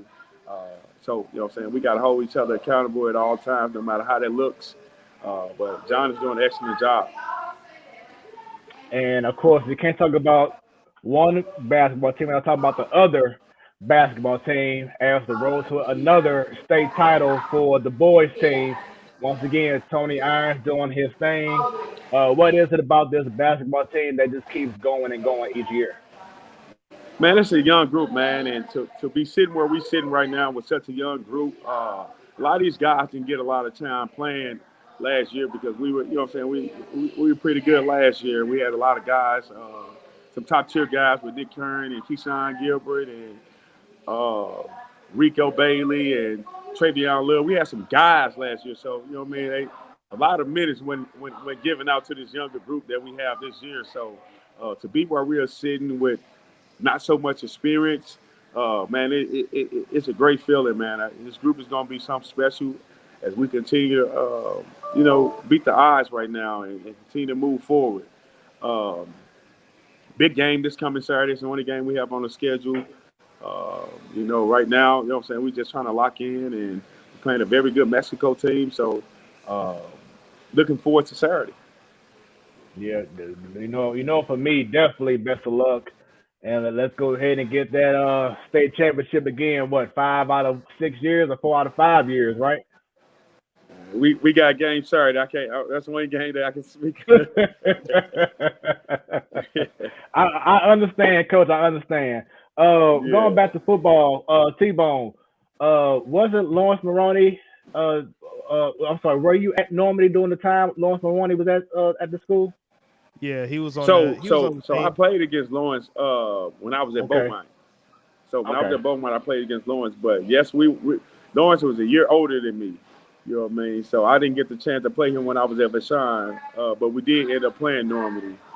I had some crazy number in that game. So. He bragging. Yeah, listen, man. My senior year when nobody around can do with me, man. Listen, that's a low bar. Okay, we lost to Riverview my senior year, 90-0. So I mean, Yeah. I understand, big dog. It's okay. I always say, like, listen, I can't control what the football team did. I couldn't control what the basketball team did. I control what I did on the wrestling team, and I did my thing at least 1 year. So all the rest of them. That's all that matters. That's all that matters. So once again, this is your Wednesday night Sports Delight, the platform sports talk show. I am your boy Smoooth, and above me I have T-Bone Funk. And special guests we have, here we go. Say your name. We have special guests. I don't think you can hear me real good. We have Real Franklin. He's the AD. He's the coach of the football team and assistant coach of the basketball team on your Wednesday night Sports Delight. So, Coach, we know we talked about wrestling and how you're trying to bring that back into the fold. What's another sport that's going on right now at the V that people should also take notice on that's coming up as well? I would say baseball. Man. We have about 30 kids out for baseball, man. I haven't seen a number like that in the PATL in quite some time, man. So wow, I would say baseball, man. We got a lot of kids, man. We have some kids that actually play some select ball, that are multi-sport athletes from, football, basketball. So I'm looking forward to see how we are this spring in baseball and how can we really build that program up. I would also say track. Track is another sport that, it's a lot of football guys out there on that track. I think we got some fast guys, so track would be pretty good as well. But baseball, I'm excited for baseball, man. I think we got a lot of kids that can really play the game, and I think we got a great coach in Trey Williams. He's a baseball guy himself. Coach G, Mr. Gentile, he's our science teacher in the building. He's an excellent baseball coach, so we got some guys that actually know the game and know the sport that can, that are invested into our kids. So I'm looking forward to this spring with our spring sports. That's what's up. And I played during my time at the V, class of 2000. I played basketball. I played baseball. I played tennis, and I played soccer.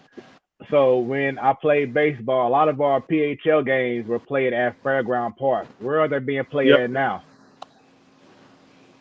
So right now, we're actually they're completing the old Cornish Care Stadium that sits on our property.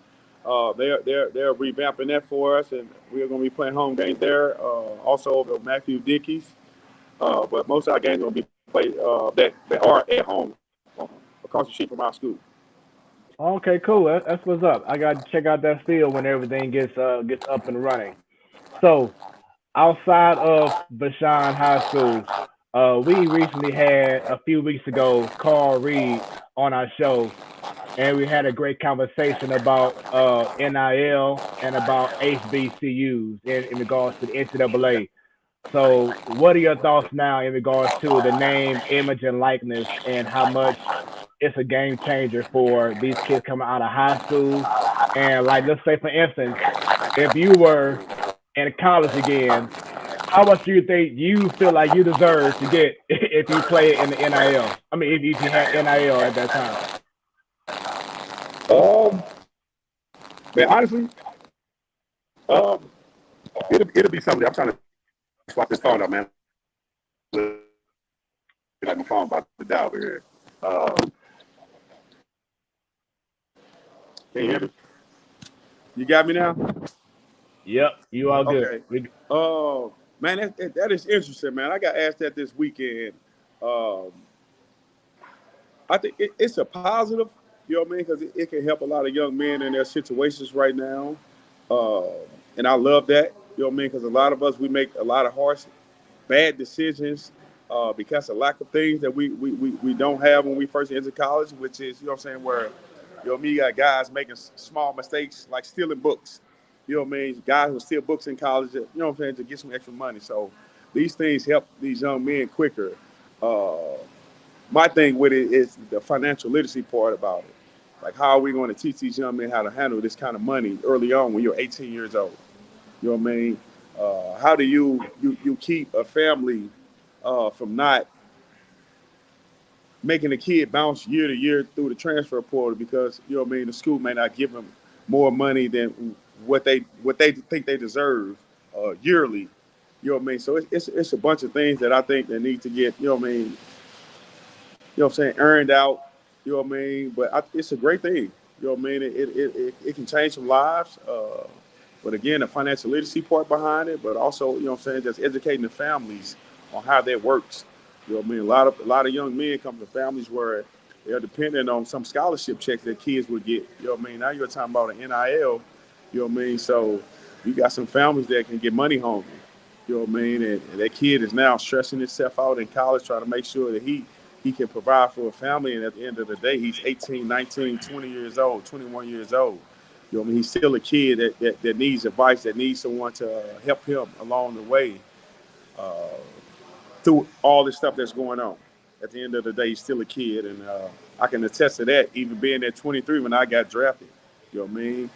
Uh, I'm still a 23-year-old kid. You know what I mean? We still make mistakes. We still, you know what I'm saying, trying to figure life out. So as long as we can get some education behind it and some financial literacy behind it, you know what I mean, it can be a great thing. And kids will be able to stay in school longer because you now have money to support your families back on. You don't have to leave school early. You can obtain your degree now and possibly get multiple degrees because you have a way to finance things back home. Mm. And now with once again the NIL being such a big thing, is that something that um, you're starting to teach your players, no matter what sport there is, about NIL and get them prepared for that? That's something that has to be talked about in high school, man. Because that's where it's happening at. And it's crazy that, you know what I mean, I kind of had this conversation back in December to the basketball team. Just how quick, you know what I mean, your life can change if you actually invest yourself into your craft.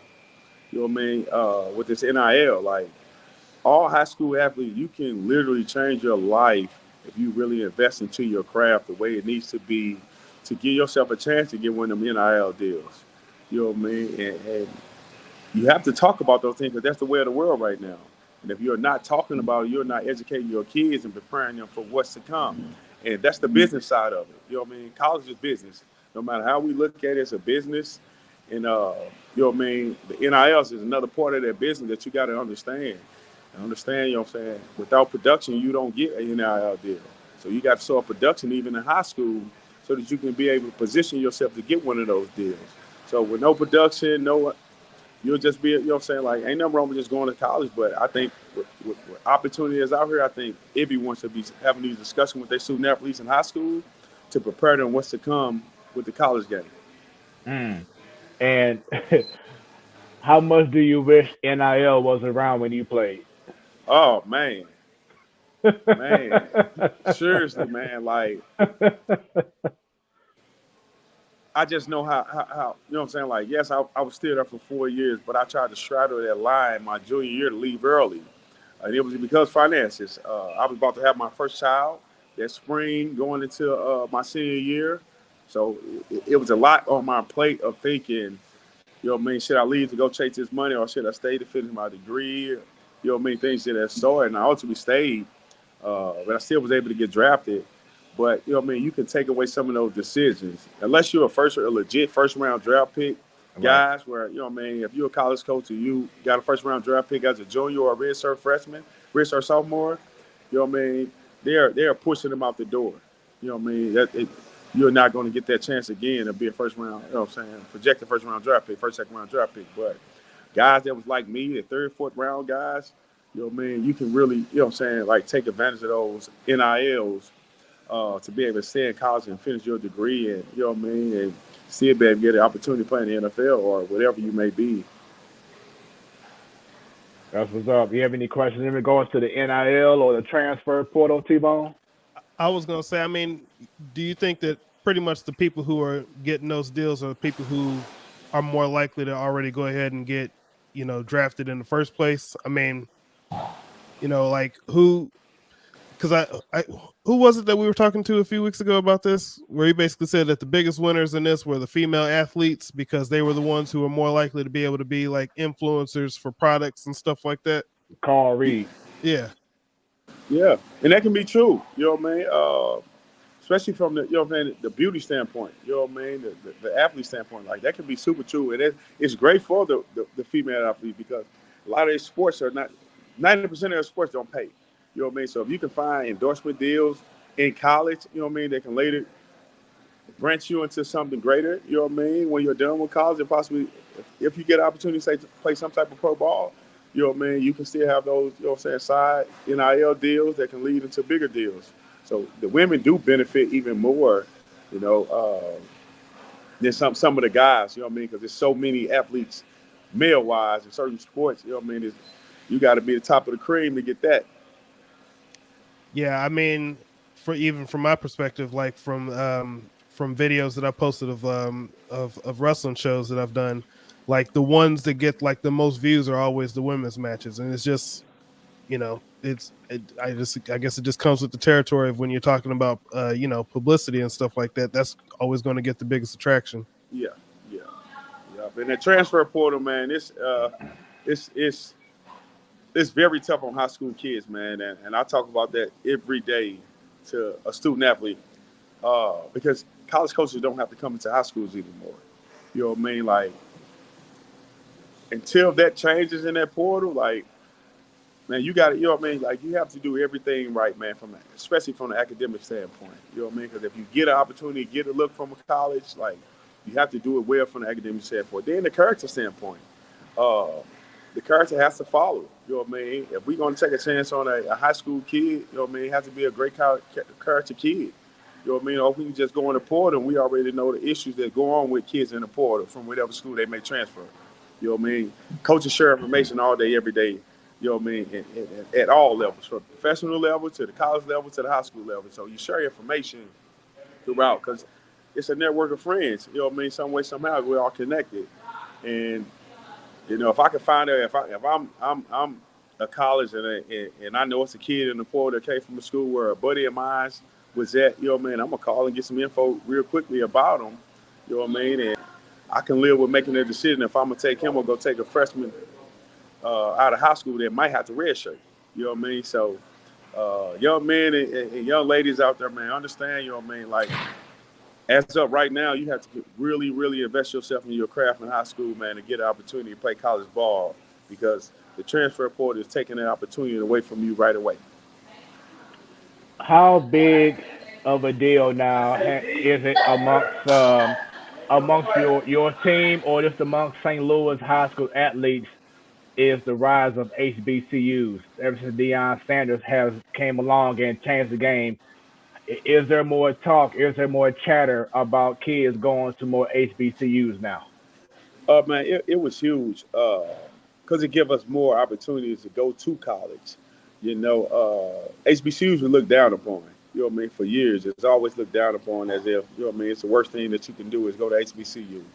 And Dion and Eddie George and all these guys there are taking these college jobs at the HBCUs or showing, you know what I mean? Like, it's it's so many pros that actually come from HBCUs. It's ridiculous. Like, most people don't really understand that, man. I had a friend of mine that he played at Mizzou with me and transferred to Jackson State before it became whatever it was. His name was Dominique Johnson, and Dominique Johnson ended up playing like 6-7 years in the NFL as a DB. Just by going to Jackson and getting an opportunity to play. And at the end of the day, that's what it's about, man. Like, we all want to play college football, you know what I'm saying? But some of us got to really understand what level that we are, you know what I mean? And not expect that we all just D1 athletes, you know what I mean? You don't have to be a D1 athlete to get found for the NFL. And the quicker young men and women understand that, or, you know what I mean, NBA, you understand that, it's all about the opportunity. You know what I mean? You get the opportunity, you just take it and run with it. You know what I mean? And who knows where you may land on your feet. That's what's up, man. So let's stick with now in college still, but let's talk about the Missouri football program. How close are you still with the program, and what are your thoughts right now in regards to just the overall program and what Coach Drink has been doing with that program? Man, I think Coach Drink has been doing a hell of a job. One, you know what I'm saying, he hit the ground running when he took the job with the recruiting standpoint. And really just getting back down here in the city and trying to, you know what I'm saying, let the city know who he is as a man and who he is as a person. I think he's done a great job with that. I still know some guys down there on the staff. One of them is the player development guy, Tia Ellison. He's a St. Louis guy. He's down there. He's working as a player development guy. He's really taking that role to another level. But still talk to the guys down there, man. Talk to Drake. You know what I mean? Drake is a good guy. So you know what I'm saying? It's always a phone call away with him. I don't think he ever sent me the voicemail. So, you know what I mean? The relationship is still good. You know what I mean? So for me, it's that's home. You know what I mean? I am a high school coach, so you know what I'm saying, I have to do what's best for all my student athletes. You know what I mean? So yeah, you know what I'm saying, Mizzou is home, but I got to do what's best and, you know what I'm saying, help them get where they want to go and you know, fulfill their dreams. That's what's up, man. What are your thoughts on them getting the best wide receiver and all of football, Luther Burden, on to the squad? Man, that was huge. That was huge, man. I think Luther understood, you know what I'm saying, like what he asked, and I think Mizzou gave him exactly what he had wanted to get offer-wise, and it fits. I think they got a great core down there with Dominique and Mookie and now Luther and Dove, you know what I mean, Bannister, you know what I mean. There's some guys down there that they should really be able to make some noise with receiver-wise, man, and as long as those guys can stay healthy, man, you know what I'm saying? Like, I think that's going to be one of the top receivers group in the SEC. Mm. And I know we talked about this earlier before we came on the show, but of course today it was announced that Russell Wilson is going to the Denver Broncos. So the AFC West, you know, of course you played in the AFC West with the Chiefs. What are your thoughts in regards to the upcoming season? Who has the advantage now in the AFC West? Is it Denver? Is it KC still? Is it the Chargers with Justin Herbert, or even the Raiders? It just got tougher, man. That West really has just, like, you know what I mean? Like, the AFC has always been a tough conference. But now with that AFC West, with that move Denver just made, you know what I mean? Like, they have the nucleus already, with from the tight ends to the wide receivers to the backs. Uh, I think they made, you know what I'm saying. I wasn't too happy with the move, with the Von Miller move, but you know, at times came and went, but they still good defensively. But the West has got even harder, man. Because San Diego is not an easy punch. It's not an easy out. You know what I mean? And the Chiefs are who they are right now. I think they got to get back consistent, you know what I mean, on what they do best. And not, you know what I'm saying, get too much of the trickery. You know what I mean? Play some good football again. But the West is loaded, man. I don't speak of those guys out in Vegas, man. That's just it's just what it is, man. You know what I'm saying? I actually put on that silver and gold for a minute, but you know what I mean. The Chiefs are, you know what I'm saying. They still the top of that league, that conference. But that move that Denver made was a powerful move, man. That just goes to show that John is up there. You know what I mean. He's playing the big boy game. John, he's making big moves. Yeah, most definitely. Well, brother, we definitely appreciate you being able to take some time out. I know you're a busy man doing this craziness in regards to basketball team and going on the road to the finals, and then you at Risky of Washington. So thank you very much for taking some time out to join us. Thank you. I appreciate it, man. Oh yeah, definitely a pleasure. Any special shout outs before you go? Yes, man. To our whole Vashon staff, man, keep doing this work that we're doing. I know it gets tough some days, but we just got to keep fighting the good fight, man. And, you know what I'm saying, our time is coming to really, you know what I mean, show everyone what we're doing down here at Vashon on Cass. The NGA is not the only thing that's being developed down there, man. We're really building something from the ground up. Led by our principal, Ms. Smith. You know what I mean? Soon she's going to be a doctor, so Ms. Smith. I see your vision. We all understand your vision, and we're going to continue to push for your vision. That's what's up, man. Very well said. And Coach Franklin, thanks again, man, for everything that you've done for being part of the show. Thank you. All right, man. You have a good one. Be Yep. safe. See ya.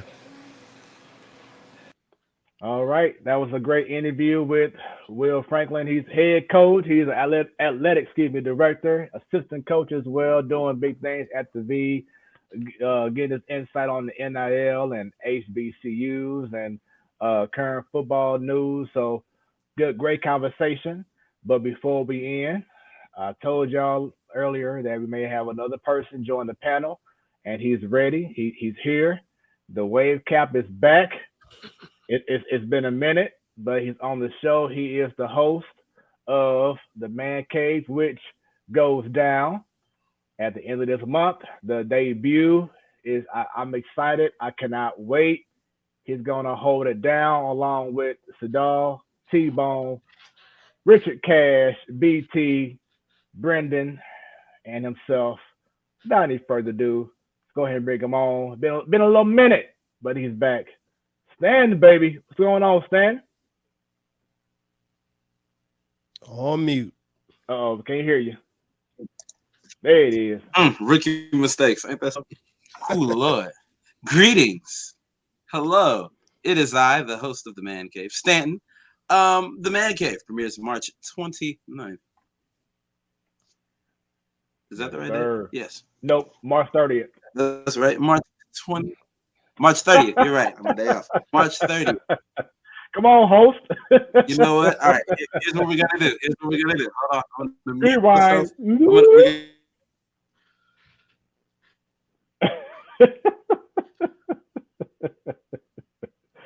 Here we go. He'll come back brand new.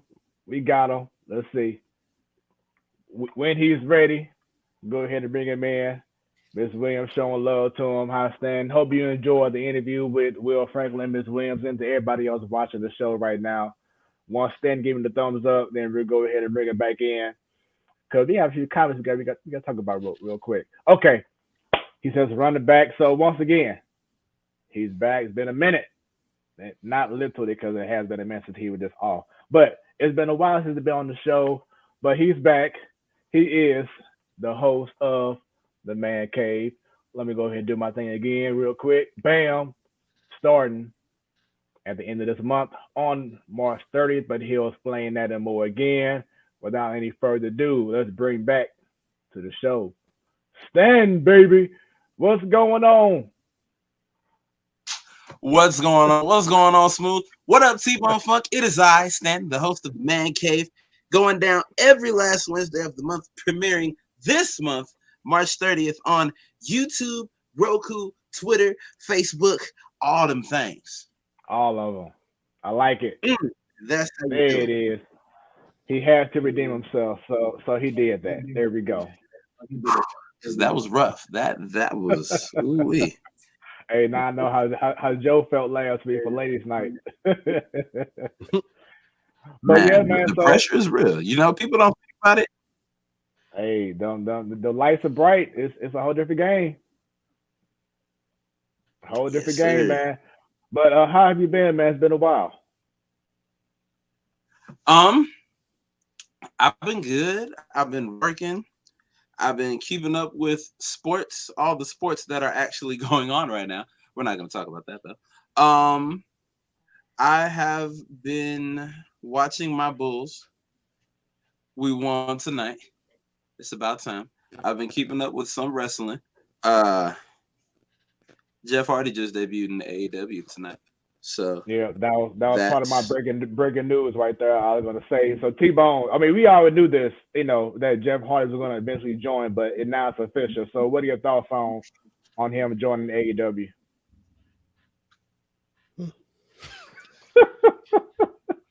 I mean, again, it was one of those things. It wasn't exactly a surprise of what was going to happen, but right, I mean, right.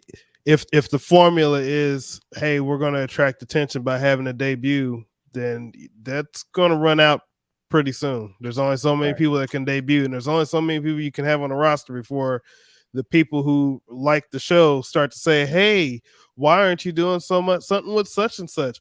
Oh, I haven't seen such and such. Well, why isn't this person winning? Why aren't they doing anything with that person? So I just think that's just going to quickly contribute to that. So, Do you feel like AEW is getting to a point where they're adding so many people that it's looking very congested now with AEW? Well, yeah, I mean, yeah. Oh, go ahead. Okay, so I've been keeping up with all of these debuts. I've been trying to. I feel like AEW is turning into the place where those released WWE stars are either at a certain age and they come back with the "I've still got it" thing, or they've been released with the budget cuts and they just want to keep going. But I think AEW can't be the only place you go. Like T-Bone was about to say, it's getting pretty packed in there. It's like a 48 hot dogs in a 16-pack bag. It's pretty cramped in there. I can't keep up with who was there from the beginning and who's left and who's come back.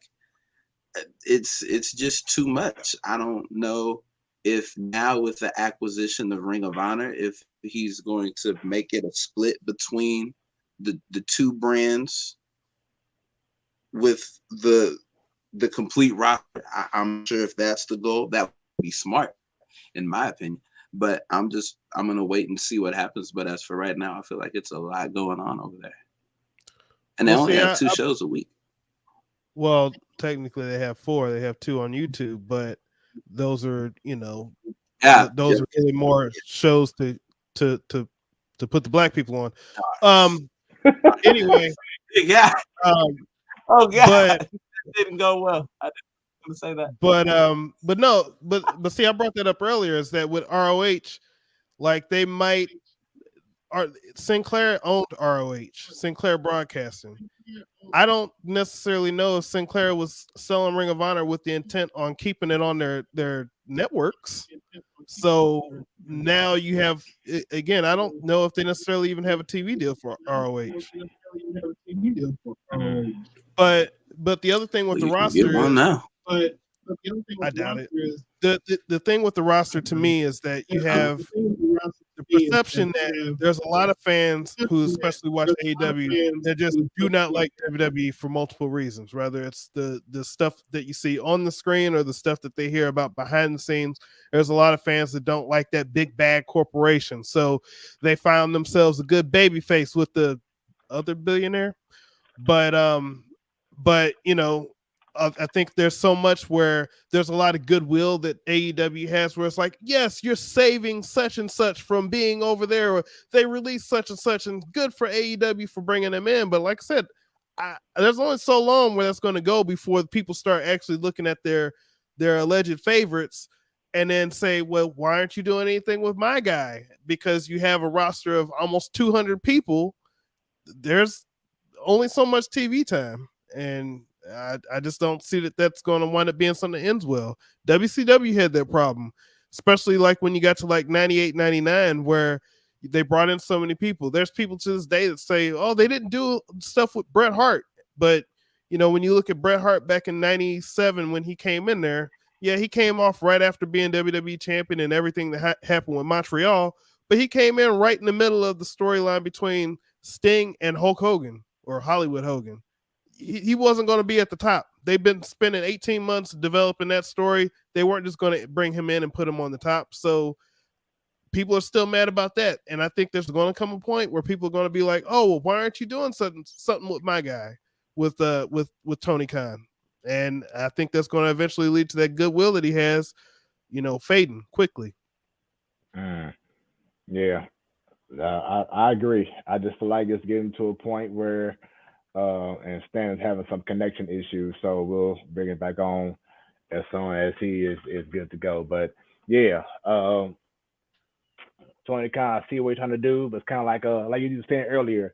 Here, I got money, so I'm just going to just do this and do that and just whatever. But it's getting to a point that, as I was saying before, it just looks very congested. Like you're trying to force feed something here. I think that what you see it's like a combination of these. You remember that movie The Toy with Richard Pryor? That's what this is to me. It's like it's like he wanted a wrestling company. Okay, I got a wrestling company. I want every wrestler that I think is my favorite, and I grew up watching this stuff, so I'm going to watch that. Oh, look, this company that I used to watch is for sale. I'll buy it. There's no business intent with this. If this was a company where somebody had to worry about making a profit or actually earning money, that was actually money that they earned, and they spent real money that wasn't like, going to be willed to them eventually. I don't think that a lot of this stuff would be happening, but for the people who like, what they see, good for them. It's not for me. Heard they had a good pay-per-view though, but I didn't watch it. And some more breaking news. Tiger Woods has just been inducted to the Golf Hall of Fame. So his daughter, Sam, welcomed her dad in just not too long ago. So he is now officially in the Golf Hall of Fame. So congratulations to Tiger Woods. He doesn't need no reasoning on why, because he's done his thing. So if you don't know, something ain't right with you. I want to go back to some earlier topics that we couldn't discuss earlier before we had our special guest on, who once again was incredible. Shouts out to Will Franklin. But the NFL this past week, they recently have suspended all COVID-19 protocols. So no more testing needed, no this, no that. It's pretty much clear as of right now. Do you feel that other sports, T-Bone, and for our listeners, watchers, followers, etc., do you feel that other leagues should now go ahead and do the same? I think that that's one of those things that should be fluid based on everything right now. Sure, if something happened to go a different way and some things happen, some a variant comes around that's much worse or something like that and could put people at risk, and then need to change it. As long as they stay fluid and not just get on a policy and say, oh no, we have this policy, so we have to stay there until it's too late. Like, yeah, as long as they can be fluid with everything, they can they can drop it. Miss Williams showing love to Tiger Woods. There we go. Tiger Woods, y'all. But yeah, so Miss Williams, I know that you would definitely have some input in regards to should all sports go ahead and lift the protocols. But I agree with you though, T-Bone. It has to be a fluid situation where you're staying on top of things. We've been having this issue over the last 3 years now. We've been so exposed to it that we're more reactionary and not being more proactive. So as long as we can stay proactive with being on top of things, like, hey, okay, we're starting to see a rise here. Let's go ahead and do this, or whatever. Not wait until something crazy happens, and then all of a sudden you got to just stop everything Mhm. for a month or whatever it is. So just stay proactive with things, and I feel that things should be looking pretty good in regards to the world of sports. Something else I want to discuss. Calvin Ridley, interesting story here. Uh, During the season last year, he played for the Atlanta Falcons, but then he got injured. During that time, he got injured is when he started to go to like FanDuel, because betting is like a big thing now in sports. Well, I mean it's been a big thing, but now they're starting to really ramp things up with states approving for gambling for this, for that. Issue with him is that he's a current NFL player, and they found out through FanDuel that he has been betting on NFL games, which is a big no, and he has been suspended for the whole 2022 upcoming season. Once again, we know you can't bet. Okay, ask Pete Rose. Okay, we know you can't do that. We know these fan duels here and other sources of betting is popping. But once again, you have to be smart in doing what you're doing. But do you feel that the suspension of being out for a whole year is justified? Was it too much? Because you think about this, and I saw other people bringing this up recently, how Ray Rice, guys like Ray Rice, who you say what his situation was. He was only out for 2 games for beating his fiance. Adrian Peterson was only suspended for 6 games for felony child abuse. Greg Hardy was suspended for only 10 games. That was reduced to 4 for beating his girlfriend.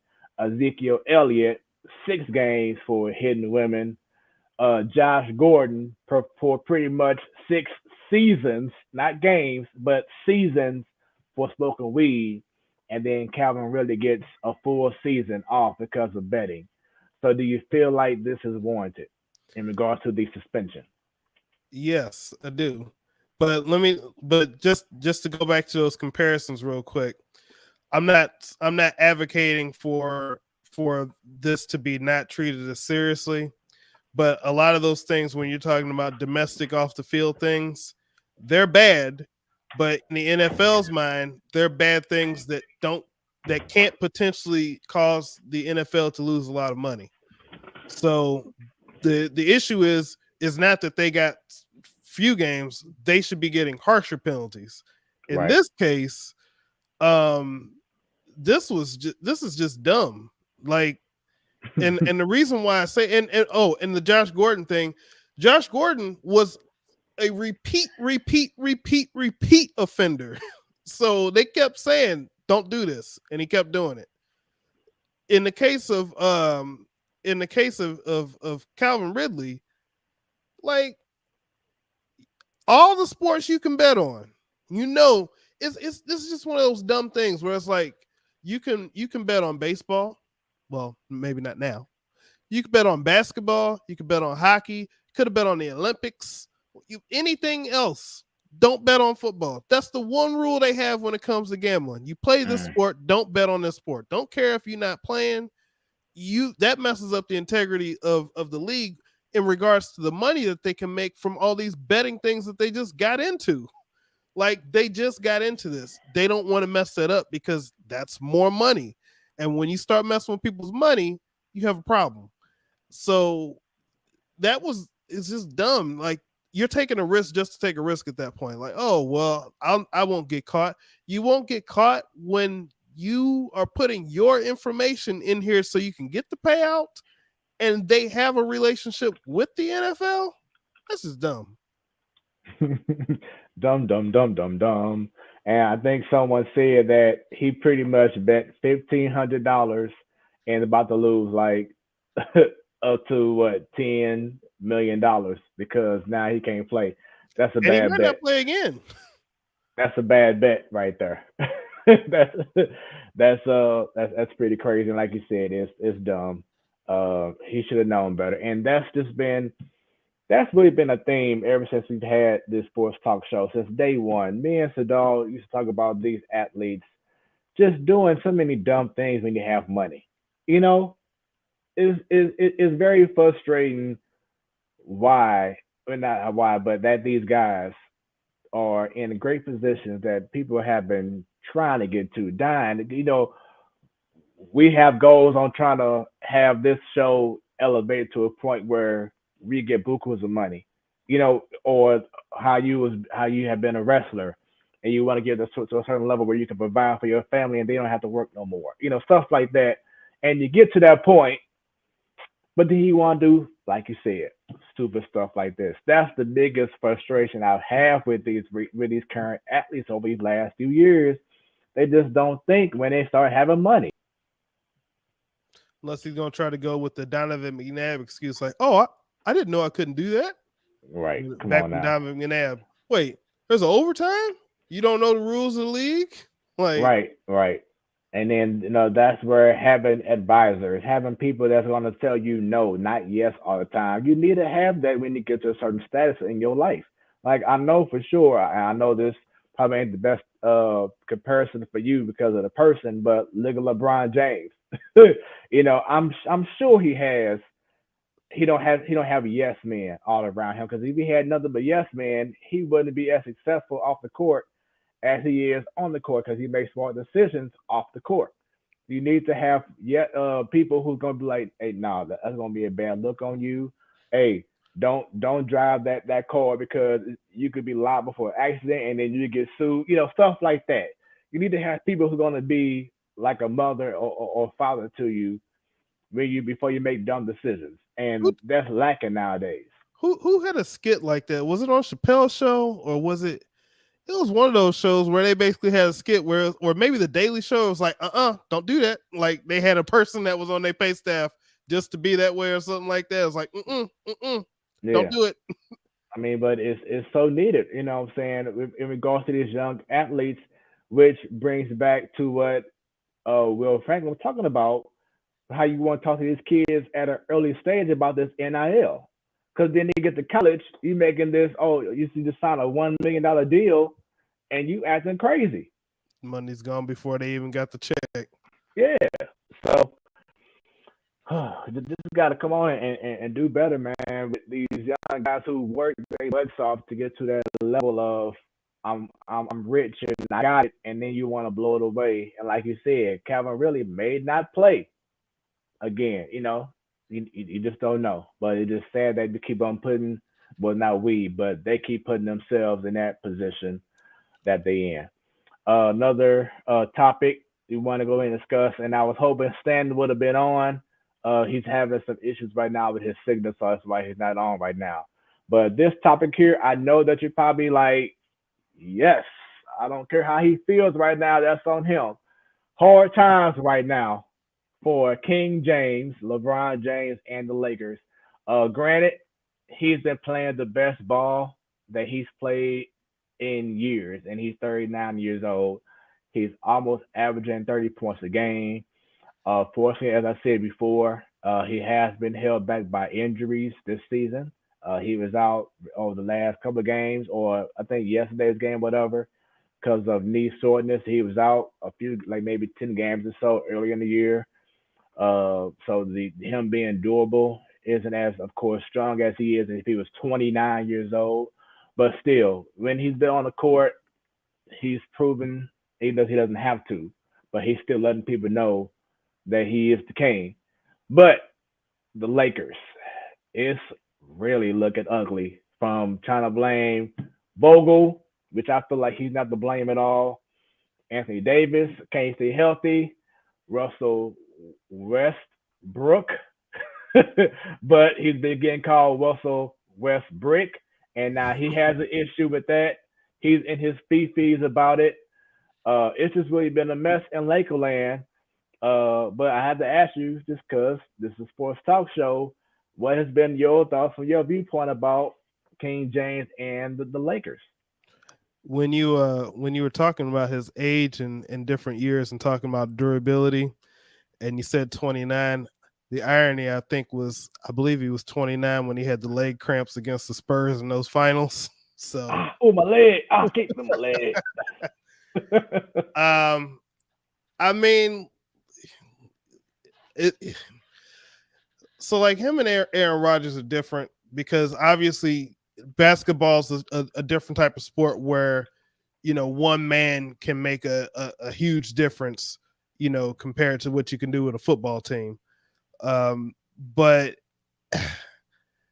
I think that he's more along the lines of overvalued now, because right now for LeBron James to win significant games and a championship, I feel that he has to have so many people around him that are at the top of their game, as opposed to him being able to, you know, support other people. You know what I mean? Mm-hmm. Yeah, because the game has changed and he's older, and I've been saying this for the last ever since he came to LA.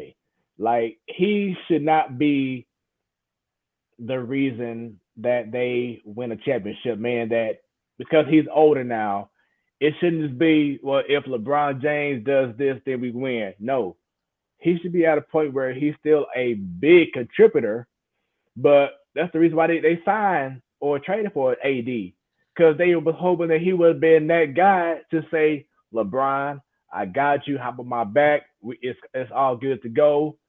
But still play, of course, but I got this. And the problem is he hasn't been there. And so that set back everything for what LeBron trying to do. So now he has to be the guy. But as you said before, he has to now be around other guys that are go-to players, but he doesn't have that. And anytime that he has to be the man, that's going to be a hindrance on him.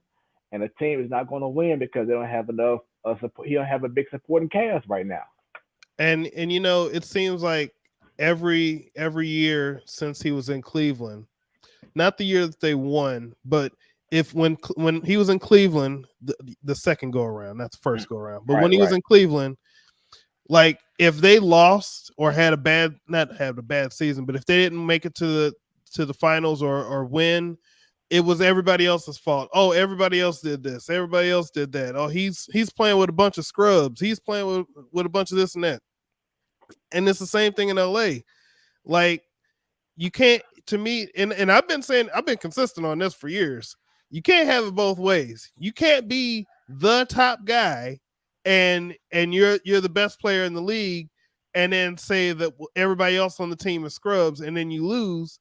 But then when you get a bunch of other people who are supposedly supposed to be, you know, the best or have been the best or the past all-stars or whatever, like they have now, like things aren't working. But didn't I say at the beginning of the season, I don't think that things were going to work out too well? You did. Yeah. Like it's like the 03 Lakers where it's like, okay, we're going to bring in the all-stars. Gary Payton. Yep. And it didn't work out then, and it's not going to work out now. And all the blame is going to go on everybody else. And he's going to be able to escape all of it. And at some point you have to say, look, man, maybe the team shouldn't be built around your strengths and weaknesses. Maybe the team should be built around somebody else's, and you can be the support to that somebody else. But the problem is, like I said, that somebody else supposed to be AD, and he's not healthy. So it goes back to him having to carry the load, and that's not beneficial because everybody else is standing around hoping for greatness to happen, and they're not great themselves. Which goes back to your point. You have a lot of older guys. Russell Westbrook, he's obviously now past his prime. Carmelo, way past his prime. Dwight Howard, past his prime. You know, you got so many guys that used to be stars back in, to the 2015, time frame. But you know what? Why is Russell Westbrook past his prime though? Just when you think about that, because he's not that old relatively to some of those other guys. But he does have mileage though. But like you said, he's not as old, but he does have mileage. But also looks like the game has changed so much that his strengths are now getting weaker and weaker. He used to have a decent jump shot. Doesn't have that no more. He goes to the hole, which was his strength. But now it's like he misses easy layups or whatever. Maybe it's a mind thing because he's playing with LeBron, playing in LA. The pressure. He just may be too worried about outside noise. I know before years back you were saying certain guys just can't. Well, certain guys just can't play with LeBron because of the pressure. That's And what I was he may saying be about one like of those the Philly guys. team when Yeah, they were talking exactly. about Philly. Yep, that was But- it. But like with Westbrook though, when he's 33, you know what I mean? Like when you think about it, relatively, that's not particularly old. Yeah, it's older, but like Right. how much of that do you think is a function of he was trying to, and this is kind of goes back to like this is probably the better example of like Aaron Rodgers. Remember, it seemed like for a while, like James Harden and Russell Westbrook would be on teams trying to be like the best player in the league, even if it was at the expense of the team itself. You know what I mean? Like wasn't Russell Westbrook going on a tear like a few years ago where he was like scoring a bunch of points, triple doubles, stuff like that? It was like 2 out of the last 4 seasons he's averaged a triple double. He's averaged a triple double. Excuse me. Yeah, and I just think that like there comes a point where it's like you're putting all that mileage, like you said, on yourself. But what was the results of that? He still wasn't winning. So and now he's in a position where theoretically he should be in the best position that he's been on in years. But what's been the it seems like all that other stuff came at a cost. And I always go back, and I know people like to say it didn't start with LeBron James, but when LeBron James went to Miami, that changed everything in the league, just to me. Yeah, I mean he pretty much gave people more of a voice to start making their own moves. I don't know if it was just the voice, because when you look at like Boston back when they had the what you would call a big three back then, like I don't think the people thought that they were just unbeatable, because and they weren't, right? They had one season where they won the championship. The next year And they that went was back it. and they lost, but nobody looked at them and said, "Man, this is an unstoppable, unfair team." But when you look at that Miami Heat team, it was like, this is unfair. Like somebody unlocked the cheat codes. Right, because those 3 guys were still in their prime, like 10 years younger than the other team. Yeah. And then they got what's his name? They got Ray from Boston. Right. Ray Allen said, "Hey, Yeah. sorry, old dudes. I'm going to this young team. They got some more mileage left." But yeah, I mean, I understand, man. It's crazy, but like I said before, in regards to the title, right now, hard times for for the Lakers once again. A lot of people getting their feelings. Westbrook, what they want to call him right now, he just shuttled himself and maybe a fresh start, because it sounds like. I was gonna say now what happens if he goes to another team and now all of a sudden he's that all-star again, that top level all-star. But see, the question will be, will that team be good, or will he just be having outrageous numbers because the team is so bad? Well, right now he's not having outrageous numbers and the team is bad. So the question is what would have changed with him from going where he was in those other teams to now he's in LA, and if he goes to another team? Mental. Yeah.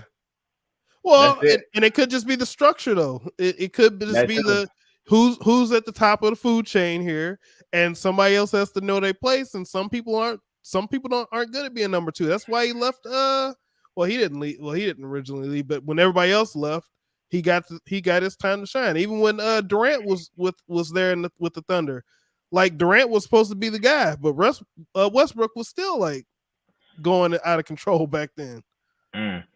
So keeping up with the NBA talk real quick, I have the standings right now in the West. This is through yesterday. So of course some things may have changed. Some things may have changed as of now because some games have been played. But as you see on the left-hand side, the Suns are the number 1 seed. Number 2 the Memphis Grizzlies. I keep saying John Morant. This dude is special, man. Golly. Golden State number 3, Jazz number 4, Mavericks 5, the Nuggets 6, and the play-in tournament. This is going to be the second year of this tournament, so it gives teams 7 through 15 an opportunity to still make it to the playoffs. As of right now, Timberwolves number 7, 8 the Clippers, number 9 the Lakers, number 10 the Pelicans. 7 and 8 will play each other, and then 9 and 10. Whoever loses the 9 and 10, they're totally gone um, from the. Oh, I'm sorry. Yeah, if the 10th spot loses, you're totally gone. No other chance. But let's say if the 8th spot lost, they still have one more chance to make it to the playoffs, depending on if they beat the winner of the 7 and 9 matchup. So, like I said, play-in tournament I think is great for the league. It definitely showed off last season, excuse me. And in the East, the Heat number 1, and I wanted to have Stan on. And matter of fact, Stan did want me to mention this before I continue on. He said to let the people know that his Bulls swept the Lakers in the season series, and LeBron was 28 years old when you had the cramps, T-Bone. But going back, his Bulls, a lot has changed over the last few weeks. They were the number 1 seed a while back, and now they have dropped down to the number 4 seed. So I wonder how Stan feels right now. Is he really confident in regards to his Bulls at this moment? But right now, the Heat number 1, the surging 76ers with James Harden on the team are now at the number 2 spot, followed by number 3, the reigning defending champs, the Milwaukee Bucks. Once again, the Bulls number 4. Watch out for the Boston Celtics. Jason Tatum has been playing amazing since that trade happened after during the trade deadline. He just had 44 points tonight. He recently had like a 50-point game, I think this past Sunday. So he's been balling out. The Cavaliers are holding on to the 6th spot. And then the play-in tournament, as of today, you have the Raptors and the Nets, the Hornets and the Hawks. So I believe, if I'm correct, it would be 7 versus 10, then 8 versus 9 in the play-in tournament. So exciting times right now. The NBA playoffs are coming soon, as you see on the bottom of the screen. But fun time right now if you are a sports fan, especially in basketball. So look forward to many more things going down. Speaking of going down, we talked about the COVID-19 protocols in the NFL leaving, but the state of New York announced that pretty soon they may be lifting the vaccine mandate. So this could definitely help if you are a fan of Kyrie or the Brooklyn Nets, like my wife, because she loves KD. So she follows KD wherever he goes. But this gives an opportunity possibly for Kyrie Irving to possibly play home games for the Nets. If you don't know right now, he's only able to play away games because of the mandate they have in New York. If you are a New York employee, pretty much basketball player or whatever, and if you're not vaccinated, you cannot do any work in the state of New York. Now, what's crazy though, T-Bone, is that let's say you were like Bradley Beal or some other player from a different city that came into New York and you're not vaccinated, you can still play in New York. But because you're Kyrie and you play for New York and you're not vaccinated, you cannot play. How crazy is that? I'm trying to think of how that. I mean, there's a part where logically it doesn't make sense.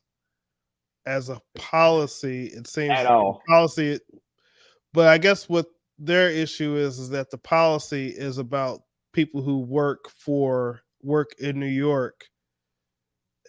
I mean, I guess I can see both sides of it if it was like, if we weren't talking about like health things, like if we were talking about like policies of like, you know, like license plates and stuff like that. Like, you know, like if you live in Missouri, you got to have license, or at least when I was there, you had to have a license plate in the front and the back. But like in Florida, it's just the back. But if I drive my car from Florida to Missouri, they're not going to enforce me having the license plate in the front. So it makes sense if we're not talking about health things, but I guess they don't have a way to turn that on and off for health things. So I guess that's why that's the case, but I don't know. And word is that the mayor of New York is trying to, he is supportive of Kyrie Irving, but then he also said that it's unfair it sends out a bad message if he gives an exemption to just pretty much one guy and not the whole state to be exempt if you're not vaccinated and you can go ahead and work in New York.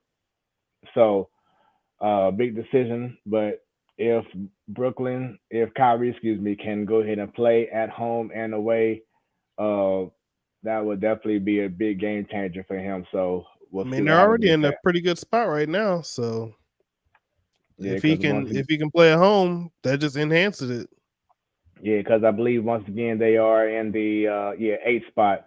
But earlier, a few weeks ago, before James Harden got traded, they were like, one of the top 4 seeds, but they dropped drastically over the last few weeks.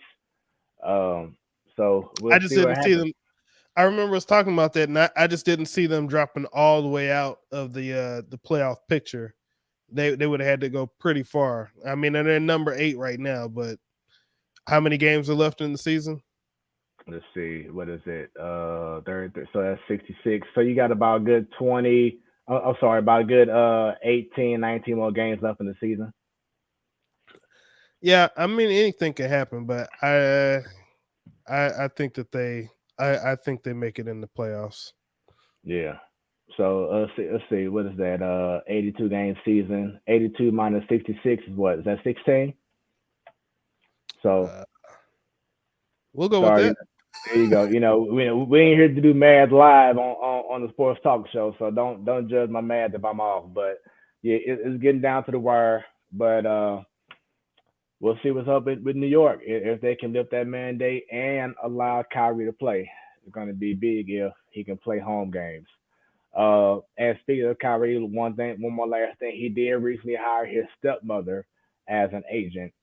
She's the only Black woman representing a NBA player. So even though he may not want to get the vaccine and has been a hindrance to teams, he has been doing a lot of good things behind the scenes in regards to the game of basketball, or just in regards to just in general society. He has been doing some good things as well. So he hired his stepmother.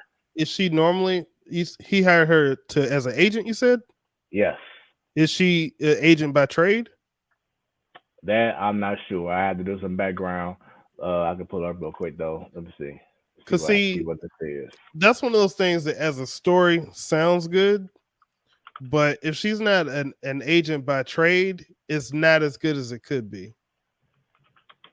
Let's see. Here we go. Oh, I'll put this up here. Come on, power Google. Hire stepmom. All right, so I'll pull up the article right now, and let's see. Because he used to be represented by Rock Nation, which is Jay-Z's company. Let's see. So she is currently the vice president of ad sales at BET. Then totally makes sense. that works out. I was gonna say, like, if that wasn't something that she was normally, then that's not something that's going to help open up doors for other people. But based on those qualifications, that's something that can help open up doors for other people like that. So that's cool. Yeah. So that's what I was saying before. He may be, he may get on your nerves on the court, but he has done things off the court that, he brings people together, brings awareness, etc. So not going to knock him for everything, but off the court, he has done some great things. But speaking of great things, this has been another great show. Shouts out to Bunny, who was on earlier. Shouts out to Joe. Shouts out to Stan. He has some computer issues, so he hopes to get all that fixed definitely before the man cave. Shouts out to our special guest, Will Franklin. Another incredible job. getting his story told from. He's done the show multiple times now, so it's good to catch up with him and see how things been going since the last time we had him on. And T-Bone, thank you very much, man, for everything that you brought to the show. Glad to be here. Hopefully we'll continue doing this for quite some time, and hopefully the fine folks at WashU or SLU will have me. I'm taking that LSAT this week, so hey, let's go. As a reminder, Ladies Night goes down every first Wednesday of the month. Sharita sources have told me that she'll be back in April, so stay tuned for that. Bunny, Joe, and Annie. Then, of course, the Man Cave starting March 30th. Sadal, T-Bone, Richard Cash, BT, Brendan, and the host, Stan. A lot of exciting things are going down right now on the platform Sports Talk Show. Once again, this is your boy Smoooth. Make sure y'all go ahead and follow us on Facebook, on Twitter, on Roku, on Instagram. The show will be uploaded right away. As soon as this show ends, it'll be already archived on Facebook and Twitter. And then probably about a good hour or so, it'll be on Roku TV. So show us some love and look forward to our show next week. Another special guest. It's going to be fun. And may get not another side of me, but you get more about how I was in high school. So stay tuned next week, everyone, for our special guest on your Wednesday night Sports Delight. It is the platform Sports Talk Show. I am your boy Smoooth, along with T-Bone Funk. Let me see if you got this part, T-Bone. When it's about sports, it's about our pleasure. Oh no! I got nothing. It becomes our business. That's right. And that's business right. continues. Yeah. There you go. Hey, he got it. We out. Right. We out. Just vibe, y'all. Hey.